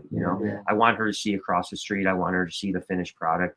That's important to me. It's really important to me. I need her to see that her son was a success, because I don't know if she really thinks it right now either. You know what I mean? Like, I don't think that. I think that's Brian's perception. Maybe I think. I don't know. I don't. If she does, she's never said it, and it's a tough thing. But that's, again, I'll eventually calm those demons, and but I'm still very, very, very, very grateful for everything that I have, it'll all be okay in the end, and I'm learning how to feel more safe in life and feel more like not as much of a failure, slowly. Slowly. Sorry to hear that. Yeah, no, I'll be okay though. I promise you. The last person you're gonna have to worry about is me, because like I said, if I was ever gonna check out early, You know, I would have done it a long time ago. You know, I've been through a lot. And I mean, I have a, you know, the thing is when I was in the darkest spots 2 years ago, I still had this unbelievable optimism about life, right? So you wake up in the morning and you literally are a shell of a person, and you can't think, and you're dizzy, and you're disassociated, and you're, you know, I mean, if anyone hasn't been through it, it's absolutely the most horrible feeling in the world. But yet I still had this unbelievable optimism towards the future, like it was going to be okay, and I was going to get to the other side, and life was going to be great again, and I was going to be able to achieve all kinds of things. So yeah, so it's again, this is the other thing though, Bill, I was talking about, is that I'm thankful for my anxiety, because it gives me empathy to people that struggle with mental health. Because you can't, if you haven't struggled with mental health, you don't understand. But you don't ever want to tell someone that has depression is to stop being sad. And you don't want someone. And I like when people say, "What makes you sad? Why are you sad?" And you don't want to ever tell someone that is dealing with anxiety to just not worry. Right? Because you're like, "Oh, really? Oh, then I'm cured. I'm good. All right, we're good. Let's go." I feel like that's why I sort of share empathy with somebody saying, "I fucking hate you. I want you to fucking die." Like, oh, holy shit, where'd that come from? And I mean, I don't want to say my history was that, but like I used to snap almost on that level. Like, where did that come from? That's very extreme. But well, I mean, when you can relate to it, you can then have empathy. I don't talk like that no more, because I'm happy. I'm content. There's nothing to be fucking like, you know. But there's people that are just not happy with themselves. Oh yeah, it's unfortunate, and I hate it. It's the majority of the world, unfortunately. No, yeah, and people even that suffer again with anxiety and depression. I have such a, you know, that's the other thing that I'm really, really, really, really passionate about is work helping people. There's probably not a day that goes by that I'm not in touch with somebody that is in a depressed or anxious mode. Yeah, I mean, almost every day of my life, you know, I'm working with somebody. Because I've been open about it. I don't close up. So people come to me and go, "Holy crap, I know you dealt with this. What should I do? I'm in a deep, dark spot right now. What should I do?" And I'll always spend time. I don't care, you know. I won't go into detail. I don't want to go into details about what I do, but I'll always spend time to like. If there's a downside to it, Lori sometimes will be like, you know, like, you'll spend time with people you don't know helping, but you won't come with me out to dinner or something like that, because, and that's a problem that I need to solve, you know, because sometimes I won't say no to other people, but I'm saying no to the people that matter the most, which is my family. It's you know? true. It's crazy you say that, because I mean, I notice how much I'm able to do what I do because my wife stays back and she does what she does, you know. But I mean, I'm not always okay with that, because, you know, there's times where she's bored as fuck and she just watches me do what I'm doing, you know, and she should be able to be a part of this, but she knows her being home is a huge part of my animal staying alive, you know. But I don't want to take advantage of that. Like, I'm not trying to be like, "Oh, cool, I got Lily." Well, fucking every month I'm gone, you know. Like, I don't think you should feel that way though, just because she's supporting you and you're trying to build something. It's a good thing, you know. You could be a bum. You know what I mean? You could be a bum not doing anything. And that's, you know, because that's a lot of women have that. I hate to say it, but, you know, they have men that aren't willing to go get a job. Wait, hold on, man. And the other way around. Too. Of course. But I think that anybody, whether you're a guy or a girl, if your significant other is trying to make a better life for the family unit, that's a great thing, and that you should support. If you don't support, unless it's something that's toxic, you should support it, you know, and or if it's a dead end where you're like, "Hey, this bro, you've been grinding on this for 5 years, you're still, you know, freaking not doing well." And at that point, you know, maybe it's time to, you know, pack it in. Go to either shit or get off the pot. I love plan Bs. Walmart. All right, so check it out, Brian. You have 3 of the most influential arboreal keepers in the game, in my opinion. Crazy, man. What would be your overall final question to these 3 guys right here? Oh my gosh. Well, let's see. I think that nice softball question, Brian. No. No. I think that, you know, to each of you, I'd like to know, number one, what was your first arboreal that you kept, why you kept it, like what drew you to it, because can be a challenging thing, whether it's emeralds or, you know, emeralds have a lot of regurgitation issues. You know, obviously green tree pythons have, you know, all kinds of issues with, you know, prolapsing, you know, dying out of nowhere. Nido, you know, all that stuff. So like, you know, first off, what was the first animal you saw? Like, for me, I can say like, the Living Snakes of the World, Merton's book was what got me going on emerald tree boas. Yeah, just the headshot on. Yeah, exactly. And so like, what was it? So tell me, Bill, you can start. Like, what was the animal that triggered you, and then what got you to where you're at now? Well, I had a pretty normal progression: ball pythons, carpet pythons, and I always wanted to keep green trees. I mean, I just loved the way they looked, but I saw them. You're talking about 15 years ago. I would see them at expos, and they would be very defensive. Anybody that you talked to said, that you trusted said that they're hard to keep. Good chance they're going to die. Defensive attitudes, and I didn't want to keep an animal like that. But as time went on and I got associated with a couple of people that I trusted in the carpet python community that were also keeping green trees, they said, listen, that, captive bred animal is totally different. It's not going to be an imported biok. Just trust me, get this animal and put it in the right box and you're going to love it. And I did it. And sure enough, I remember I got my first green tree and I got it. I put it in, I got in the afternoon, put it in, and I come out the next day and it's grounded. And I freaked out. I go, what's going on? Oh my God, this thing, it's grounded. I've done something wrong. There's something wrong with it. Just relax. It's okay. Give it a couple days. And sure enough, a day or two later, perched, fed it. I'm like, I'm the best keeper in the freaking world, man. I got a green tree to eat, It was so satisfying. Yeah. Like, right. And it's like, but looking back at it now, it was just a joke because they're so easy to keep, and then I just got addicted to them. Well, these things are easy. They're not going to bite my face off. And then the ball started rolling because once I have something and I keep it successfully, I got to breed it. It's just part of me. Yeah. It's part of the passion that I enjoy. Sure. And so then I said, all right, let's start breeding them. Wow. And, and then I mentioned it before. I got so lucky to be in this community and Gary and these two guys, these are my best friends. Nice. In the community. And I was in the ball pythons way before I got into green trees. Yeah. So my best friends should be ball python. Yeah. Different class of people. Well, I mean, we talked about it baking in the day, talking about 20 years ago, there was a different class. And I think now, and I've become much more in line with the ball python keepers now. I enjoy their company and I think they're really great people and stuff like that, but I never had that, 20 years ago. Right. Yeah. But I had that immediately with the green tree community.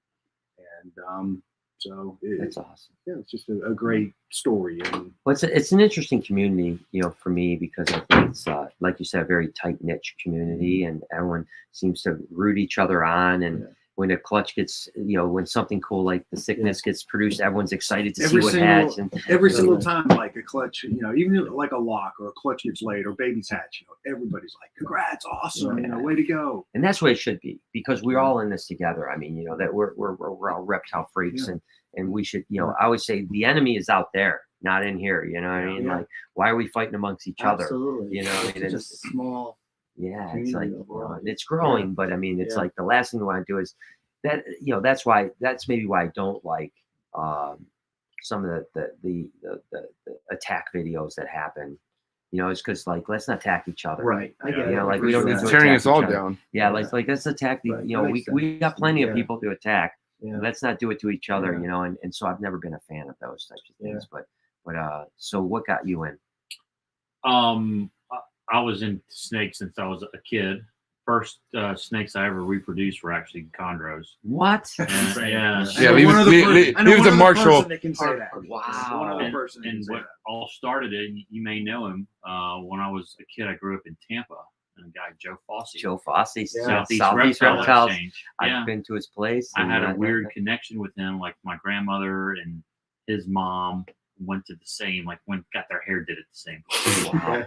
And so my grandmother put me in touch with him, and I remember just being a kid growing up, I was like third, fourth grade. My dad would take me over to his place by the airport in Tampa, and I'd get to go and see everything. And I went to his house one day and saw two Maruki green tree pythons. There might have been Australia, I don't know. They had the pinstripe.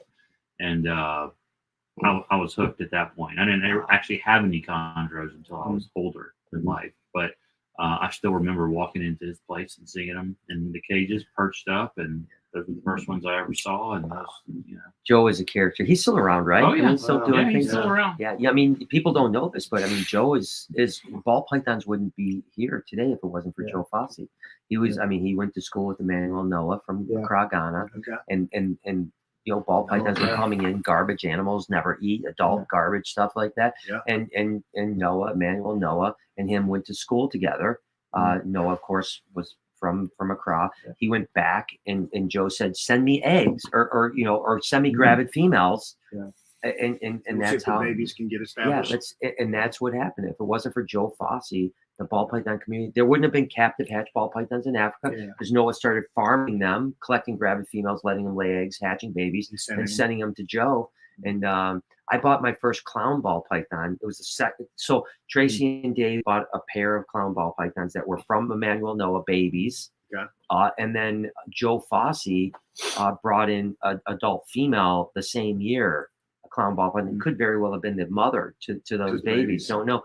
And I bought that clown ball python from Joe Fossey for $1,500, adult, full of ticks, full of ticks. And actually, Justin Cabelica's first clown ball python I ever bought was from that mom. So you got her established? I got her established. I bred her to an albino. So I never even produced hets. I produced double hets right off the rip. So the first clowns I ever produced were albino clowns. And so Cabelica's first clown came from you? First clown he ever purchased came from me. Damn, came that from is that heavy. female that came from Joe Fossey. Yeah, Joe Fossey, he was big. I mean, getting to see that when I was at such a young age. I give him a lot of credit for inspiring me to do what I'm doing. And I've been to his airport facility. I've been to his house by the canal, and I mean it's because he kept the cool ball pythons at his house. He had a little room in his house right off the canal, and then of course the airport was all the import stuff. And I haven't talked to Joe in forever, but I always admired him. Yeah, that's awesome, man. Yeah. I gotta connect with him sometime. That's the guy you get on the podcast. I mean, I was gonna say, Marshall, I'm on your bumper now, motherfucker. Oh, dude, I'm telling you, you don't even understand. I'm down. His stories he would tell. Instrumental in the early days. Oh, yeah, for sure. Yeah. Gary? And that was me. No, I'm not good as far as snakes. I've had them since I'm 13, Brian. But I'll do some name dropping myself. Like my first emerald, I went to a pet store, saw an emerald for $500. I was with my dad. I was a kid. I remember my father saying, "Who would ever spend money like that on a snake, a $500 snake?" And Ernie Wagner, I'm sure you know Ernie Wagner. Ernie was probably my biggest hero. He's the first guy I ever bought snakes from sight unseen. And I was 17 years old. Wow. And I just met him through price list of various people. Yeah. And I bought an emerald from him as a kid for $325. Oh my God. And he said to me, I also have sand boas. I said, what are those? He said, they're called Kenyan sand boas, and they're bright black and orange. I said, how many do you have? He said, I have 3 pair. I said, I'll take them. Oh my God. It was just that simple. Yeah. And then I grew up in New Jersey, and I had Philly next to me, and who had a shop in Philly, that area where there was Hank Malt. Oh my gosh. So I was really fortunate to grow up in Martin's Aquarium time with all those guys. So I was able to go in Hank's store and see diamond pythons when I was a kid. Fresh off the boat. Fresh off the boat. Fresh off the boat from Hank. So I was just really fortunate. And I saw green tree pythons. And I got my first green trees from Pete Kyle, who got them from Tracy. Yeah. And I was a kid. And I will tell you, all these people from Pete to, and I was much younger than Pete, and from Ernie Wagner, I will tell you, they were so respectful and nice to me as a kid. And that's what really, I bought, so I'll tell you, that's awesome. Yeah. I'll tell you a quick Ernie Wagner story. Brian Sharp had a male pied, the only male pied, and then 2 female babies. Which came from Ernie. That came from Ernie. Well, originally came from Ernie, correctly. Yeah. So he had a male pied. Tracy and Dave had 2 babies that came in from Emmanuel Noah. And they took them in, and Noah didn't pay for them. They were supposed to sell them. And so they either weren't trying to sell them, I don't know, or no one was interested, supposedly. So Pete called one day, gets with Ernie, or with Emmanuel Noah, and buys them for $20,000. Now again, it takes balls. Again, Tracy was from Baltimore, right by Pete. As a matter of fact, where she has the Bolins, it has at Pete Call's place. Yeah. And because she didn't have an incubator when the Bolins laid eggs. Oh wow. And that was when she was Tracy Miller. And Old school, man. yeah, I Crazy. remember. I I knew remember Tracy. that, Now. yeah, I knew it was exactly, Tracy. exactly. Yeah. So anyway, so Pete flies down to Texas, Borney, when she's now Tracy Parker with Dave, and she just shows up and says, "Oh, by the way, I'm taking the 2 pots." Now they flip out because they've been raising them for a year. Yeah. And he bought them from underneath them, takes them. Now you just put them in a bag, and he flew back. Yeah. He said Tracy was furious with him, just Yeah. furious with him for doing it, right? So Ernie had brought in another male, a big adult male, and he produced 2 clutches of heads, possible, because no one knew if they were genetic.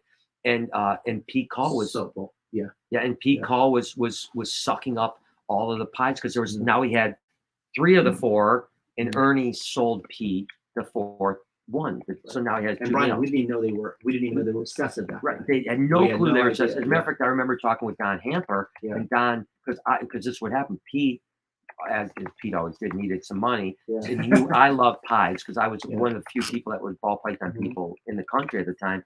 And so he called me up and he said, "Hey, listen, I bought this male from Ernie for $15,000. I tried to breed him the last few months. He didn't breed, but Brian's bred that Brian Sharp couldn't breed. That one bred for Pete. And he's like, so I'm going to sell this male. Would you be interested?" So I literally borrowed $10,000 off of Lori's dad. Borrowed $10,000. I have $5,000 of my own money. I borrowed $10,000. I get this mail from Pete. It comes in. Well, you didn't get FedEx at the time, so you go to the airport. I get it home. It's like a big mail. It's a mail that should weigh 2,500 grams, but it probably weighs like 1,100 grams, right? It's just like hollow.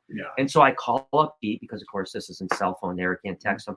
I call up Pete and I go, "Bro, I'm worried about this animal, man. It does not look good, And he's like, "Yo, whoa," and Pete, he's like, "Send it back if you don't want it." I'm like, "No, I want it. I'm just a little worried about it. I just want to let you know that I'm worried about it." And he's like, he goes, "Well, if you don't want it, you can say." But before I buy it, by the way, let me back up a little. Before I buy it, I say, because I'm freaking out. It's $15,000. I'm borrowing the money, and I go, "Well, what happens if something happens to Snake?" Goes, "Bro, I'll take care of you, right?" And so I get the animal. 5 days later, dies. Dies. I call Pete up, and this is what Pete says. I said, "Bro, you said you'd take care of me." He goes, "I gave you the ability to send it back. You decided not to send it back. The guarantee was off." Ernie finds out about it, calls me up and says, "I'm selling these pairs for $5,000 of heads, but I heard what happened with Pete and the animal I sold him." He goes, "I'll give you a pair for $1,000 if you want." And that's Ernie Wagner. That's Ernie Wagner. And then what did you do with that pair? I raised that pair up, and in 2 years, by the way, and I produced the first male piebald ball python. And so Pete had proved out the year before. And so we knew it was genetic. So now I produced it, and I had 4 eggs. The 4th egg I cut was a pie, and it turned out to be there was a guy named John Romeo out in New York. I don't know. You know around John Sure, Romeo? He told me if he's disappeared. He was disappeared. really big for him. He made a lot of money on the pies, I think. From my pie. Oh, okay. So this is what happened. He tells me I'll buy a pie for $25,000. The single one. The single male. He says, "I'll buy it for $25,000. I didn't want to sell it, but $25,000 for a young kid was a lot of money. You can pay your father-in-law back. And I can pay my father-in-law back after the snake. You mean like it was a show in New York. It was a big show on John's White Plains. Oh yeah, White Plains. Yeah, exactly. White Plains. Yeah. Well, actually, what I'm old guys. I'm sorry. So what ends up happening is that John actually he flies from New York, but then drives back with cash and gives you $25,000 cash. Leaves with the snake. This is early ball python days, so people didn't know you could raise them up in 7 or 8 months.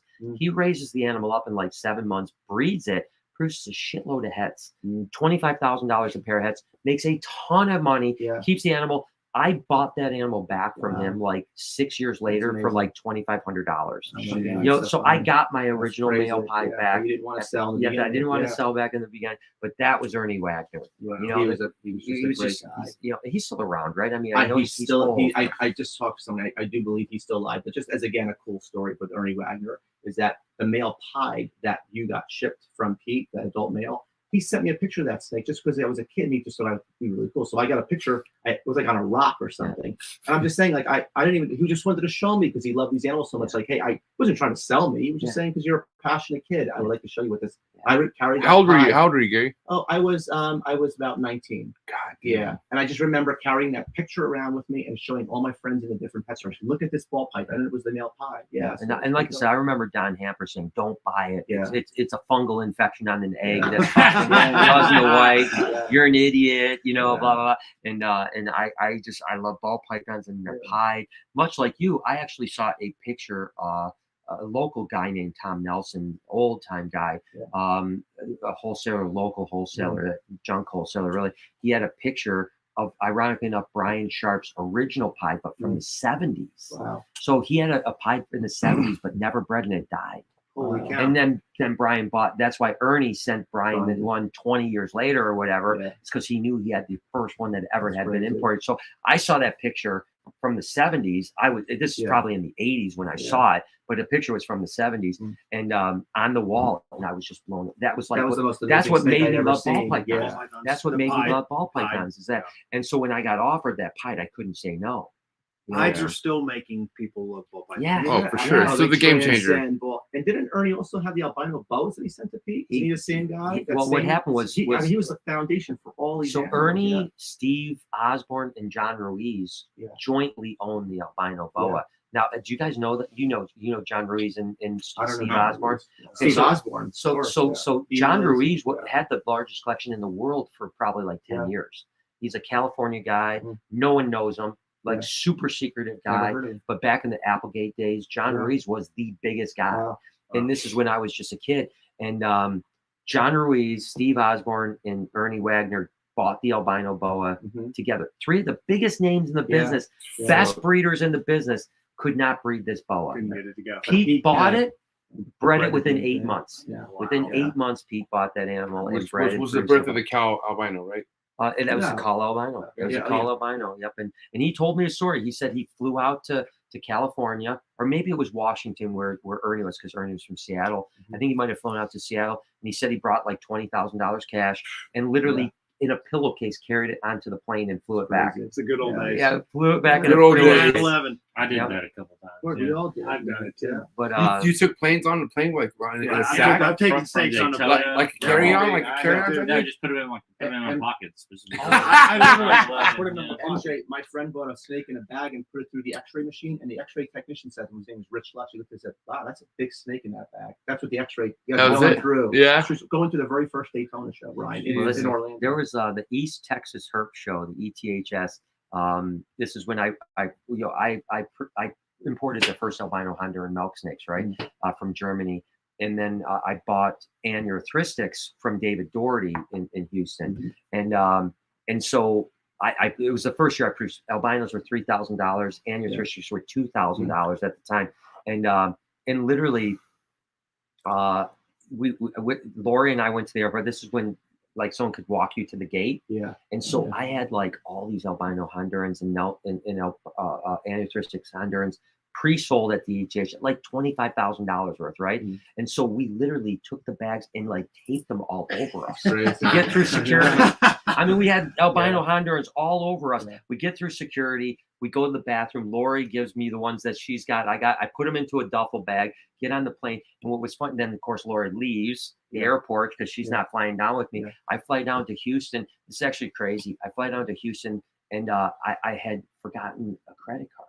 So I couldn't check into the hotel, but you could pay cash. But I only had like $50 on me. But I have like $25,000. So I literally Don't tell me. I sit in the lobby for like 2 hours because I can't check into my hotel room until Dave shows up. Dave shows up and he's some buying cash. he's buying a couple albino Hondurans for like $6,000. Wow. And so I like, Dave, I'm so happy to see you, man. Can we get this deal done? I Yeah. can't get my hotel room. And so he literally, we go to his room. He counts out $6,000 worth of cash. I give him a pair of albino Hondurans. By the end of the weekend, I had $25,000 worth of cash on Right. me. Then I fly back home More importantly, a place to stay. and Yeah. a place to sleep. So the good old days were crazy, man. I mean, I'm going to throw one last thing at you because I know you'd be interested. I just picked up at the show today, Brian, a pair of T+ positive albino children's python. Oh yeah, Pets. that's You know, amazing, so it's a pretty fun. I know you know. Oh, I just a love cool children. project, Yeah, so I've got too they're many pretty children awesome. and Spotteds and Yeah, they're pretty Simpsons. awesome. I still call them Simpsons. I'm not. Yeah, I'm they're not still, they're stopping. children. I'm not stopping calling them children. There's only 3 in the Simpsons. complex now. Yeah, I know. I hate it. But yeah, no, I love that stuff. Yeah. You know, I'm good friends Cool with. stuff. Do you know Peter Birch by any chance? Sure, Australia? yeah. He was just up here a couple weeks Oh, that's ago. awesome. You know, and Yeah. he's got the most amazing When anti-race he shows those collection. shinglebacks in his videos, I'm just Oh gosh, come yeah. on, you got to get some of those. Oh yeah, I do have to get some of those. You know, they're amazing. But gosh, I could talk all night. Yeah, Just, yeah, you Yeah, I know, know. I mean, listen, I gotta say, man, we're 3 hours deep. This is more than I expected. I could stay here all night. Super inspiring, and this won't be the only time. I mean, you got to understand these are 2 different entities of inspiration for me. You know, like you come from somewhere where before I even knew who these guys were, you were somebody that gave me a taste of a life that I'm part of now. You know, and then thing is, Brian, like you were part of a world that I saw a lot of people trying to. You know, your world represented the ball python world when I first met you. You know, and then I started noticing, you know, a lot of these people trying to chase to be these kabelkas, like it seemed like a rat race to me. And then I'm not trying to be a part of a rat race. I'm gonna have fun what I'm doing, you know. But this is why I enjoy having friends like this, because these guys aren't part of a rat race. Right. They're their own race, you know. Yeah. And yeah, even though people are racing to be what they are, they're not in a hurry to do anything, you know. So I gotta say, you know, because of people like you, I'm understanding, but I want to do something I want to enjoy, you know. As much as I appreciate the ball python game, like I'm not solely trying to work off something to make money off of breeding, you know. I'd rather leave a legacy. And you know what's funny? It's like, dude, you stepped away from the breeding side of things a long time ago. You still have BHB, right? Yeah. But that has not been the sole income of what's going on for a long not time. even in the top 5. Yeah. Yeah. So either way, man, I just want to say thank you for this opportunity. I mean, you went, damn, Tinley for the first time. What was it? Well, okay, I'm sorry. What you said? Your last Tinley was what year? It was either 5 or 6 years ago. It was either 16 or 17. Yeah. So with that being said, you know, Tinley and then Aquashella, you know, yeah. I mean, I don't want to say you're tapped out, but man, you just seem to always outdo what I feel like you're capable of doing, man. Like you're nonstop, Brian. I don't stop much, you know. Yeah. I love, but that's because I love what I do. It's easy to go full force when you love it. You know what I mean? And this is great. This is awesome. I mean, this is great. This is best time ever. It didn't seem like 3 hours. 3 hours went by quick. We could be here till 5 in the morning if we wanted to. But guess what? We have a whole day at the Reptarium tomorrow, so we have to get a little bit of rest. You guys are gonna be so bored. No, right. Guys, make sure you hit that subscribe button if it's your first time tapping in. I appreciate everyone spending their Sunday here with us. But yeah, that's all we have for this episode. Brian, Gary, Marshall, Bill, and Matthew Summers. Love you, Matt. Who got us here. Don't Love you, ever, Matty. do not sleep on Matthew Summers, okay? Please. But guys, thank you so much. Have a good night, and we're out. See you guys. All right, good job, guys. That We're was done. awesome, guys. Appreciate it, man. That was so much.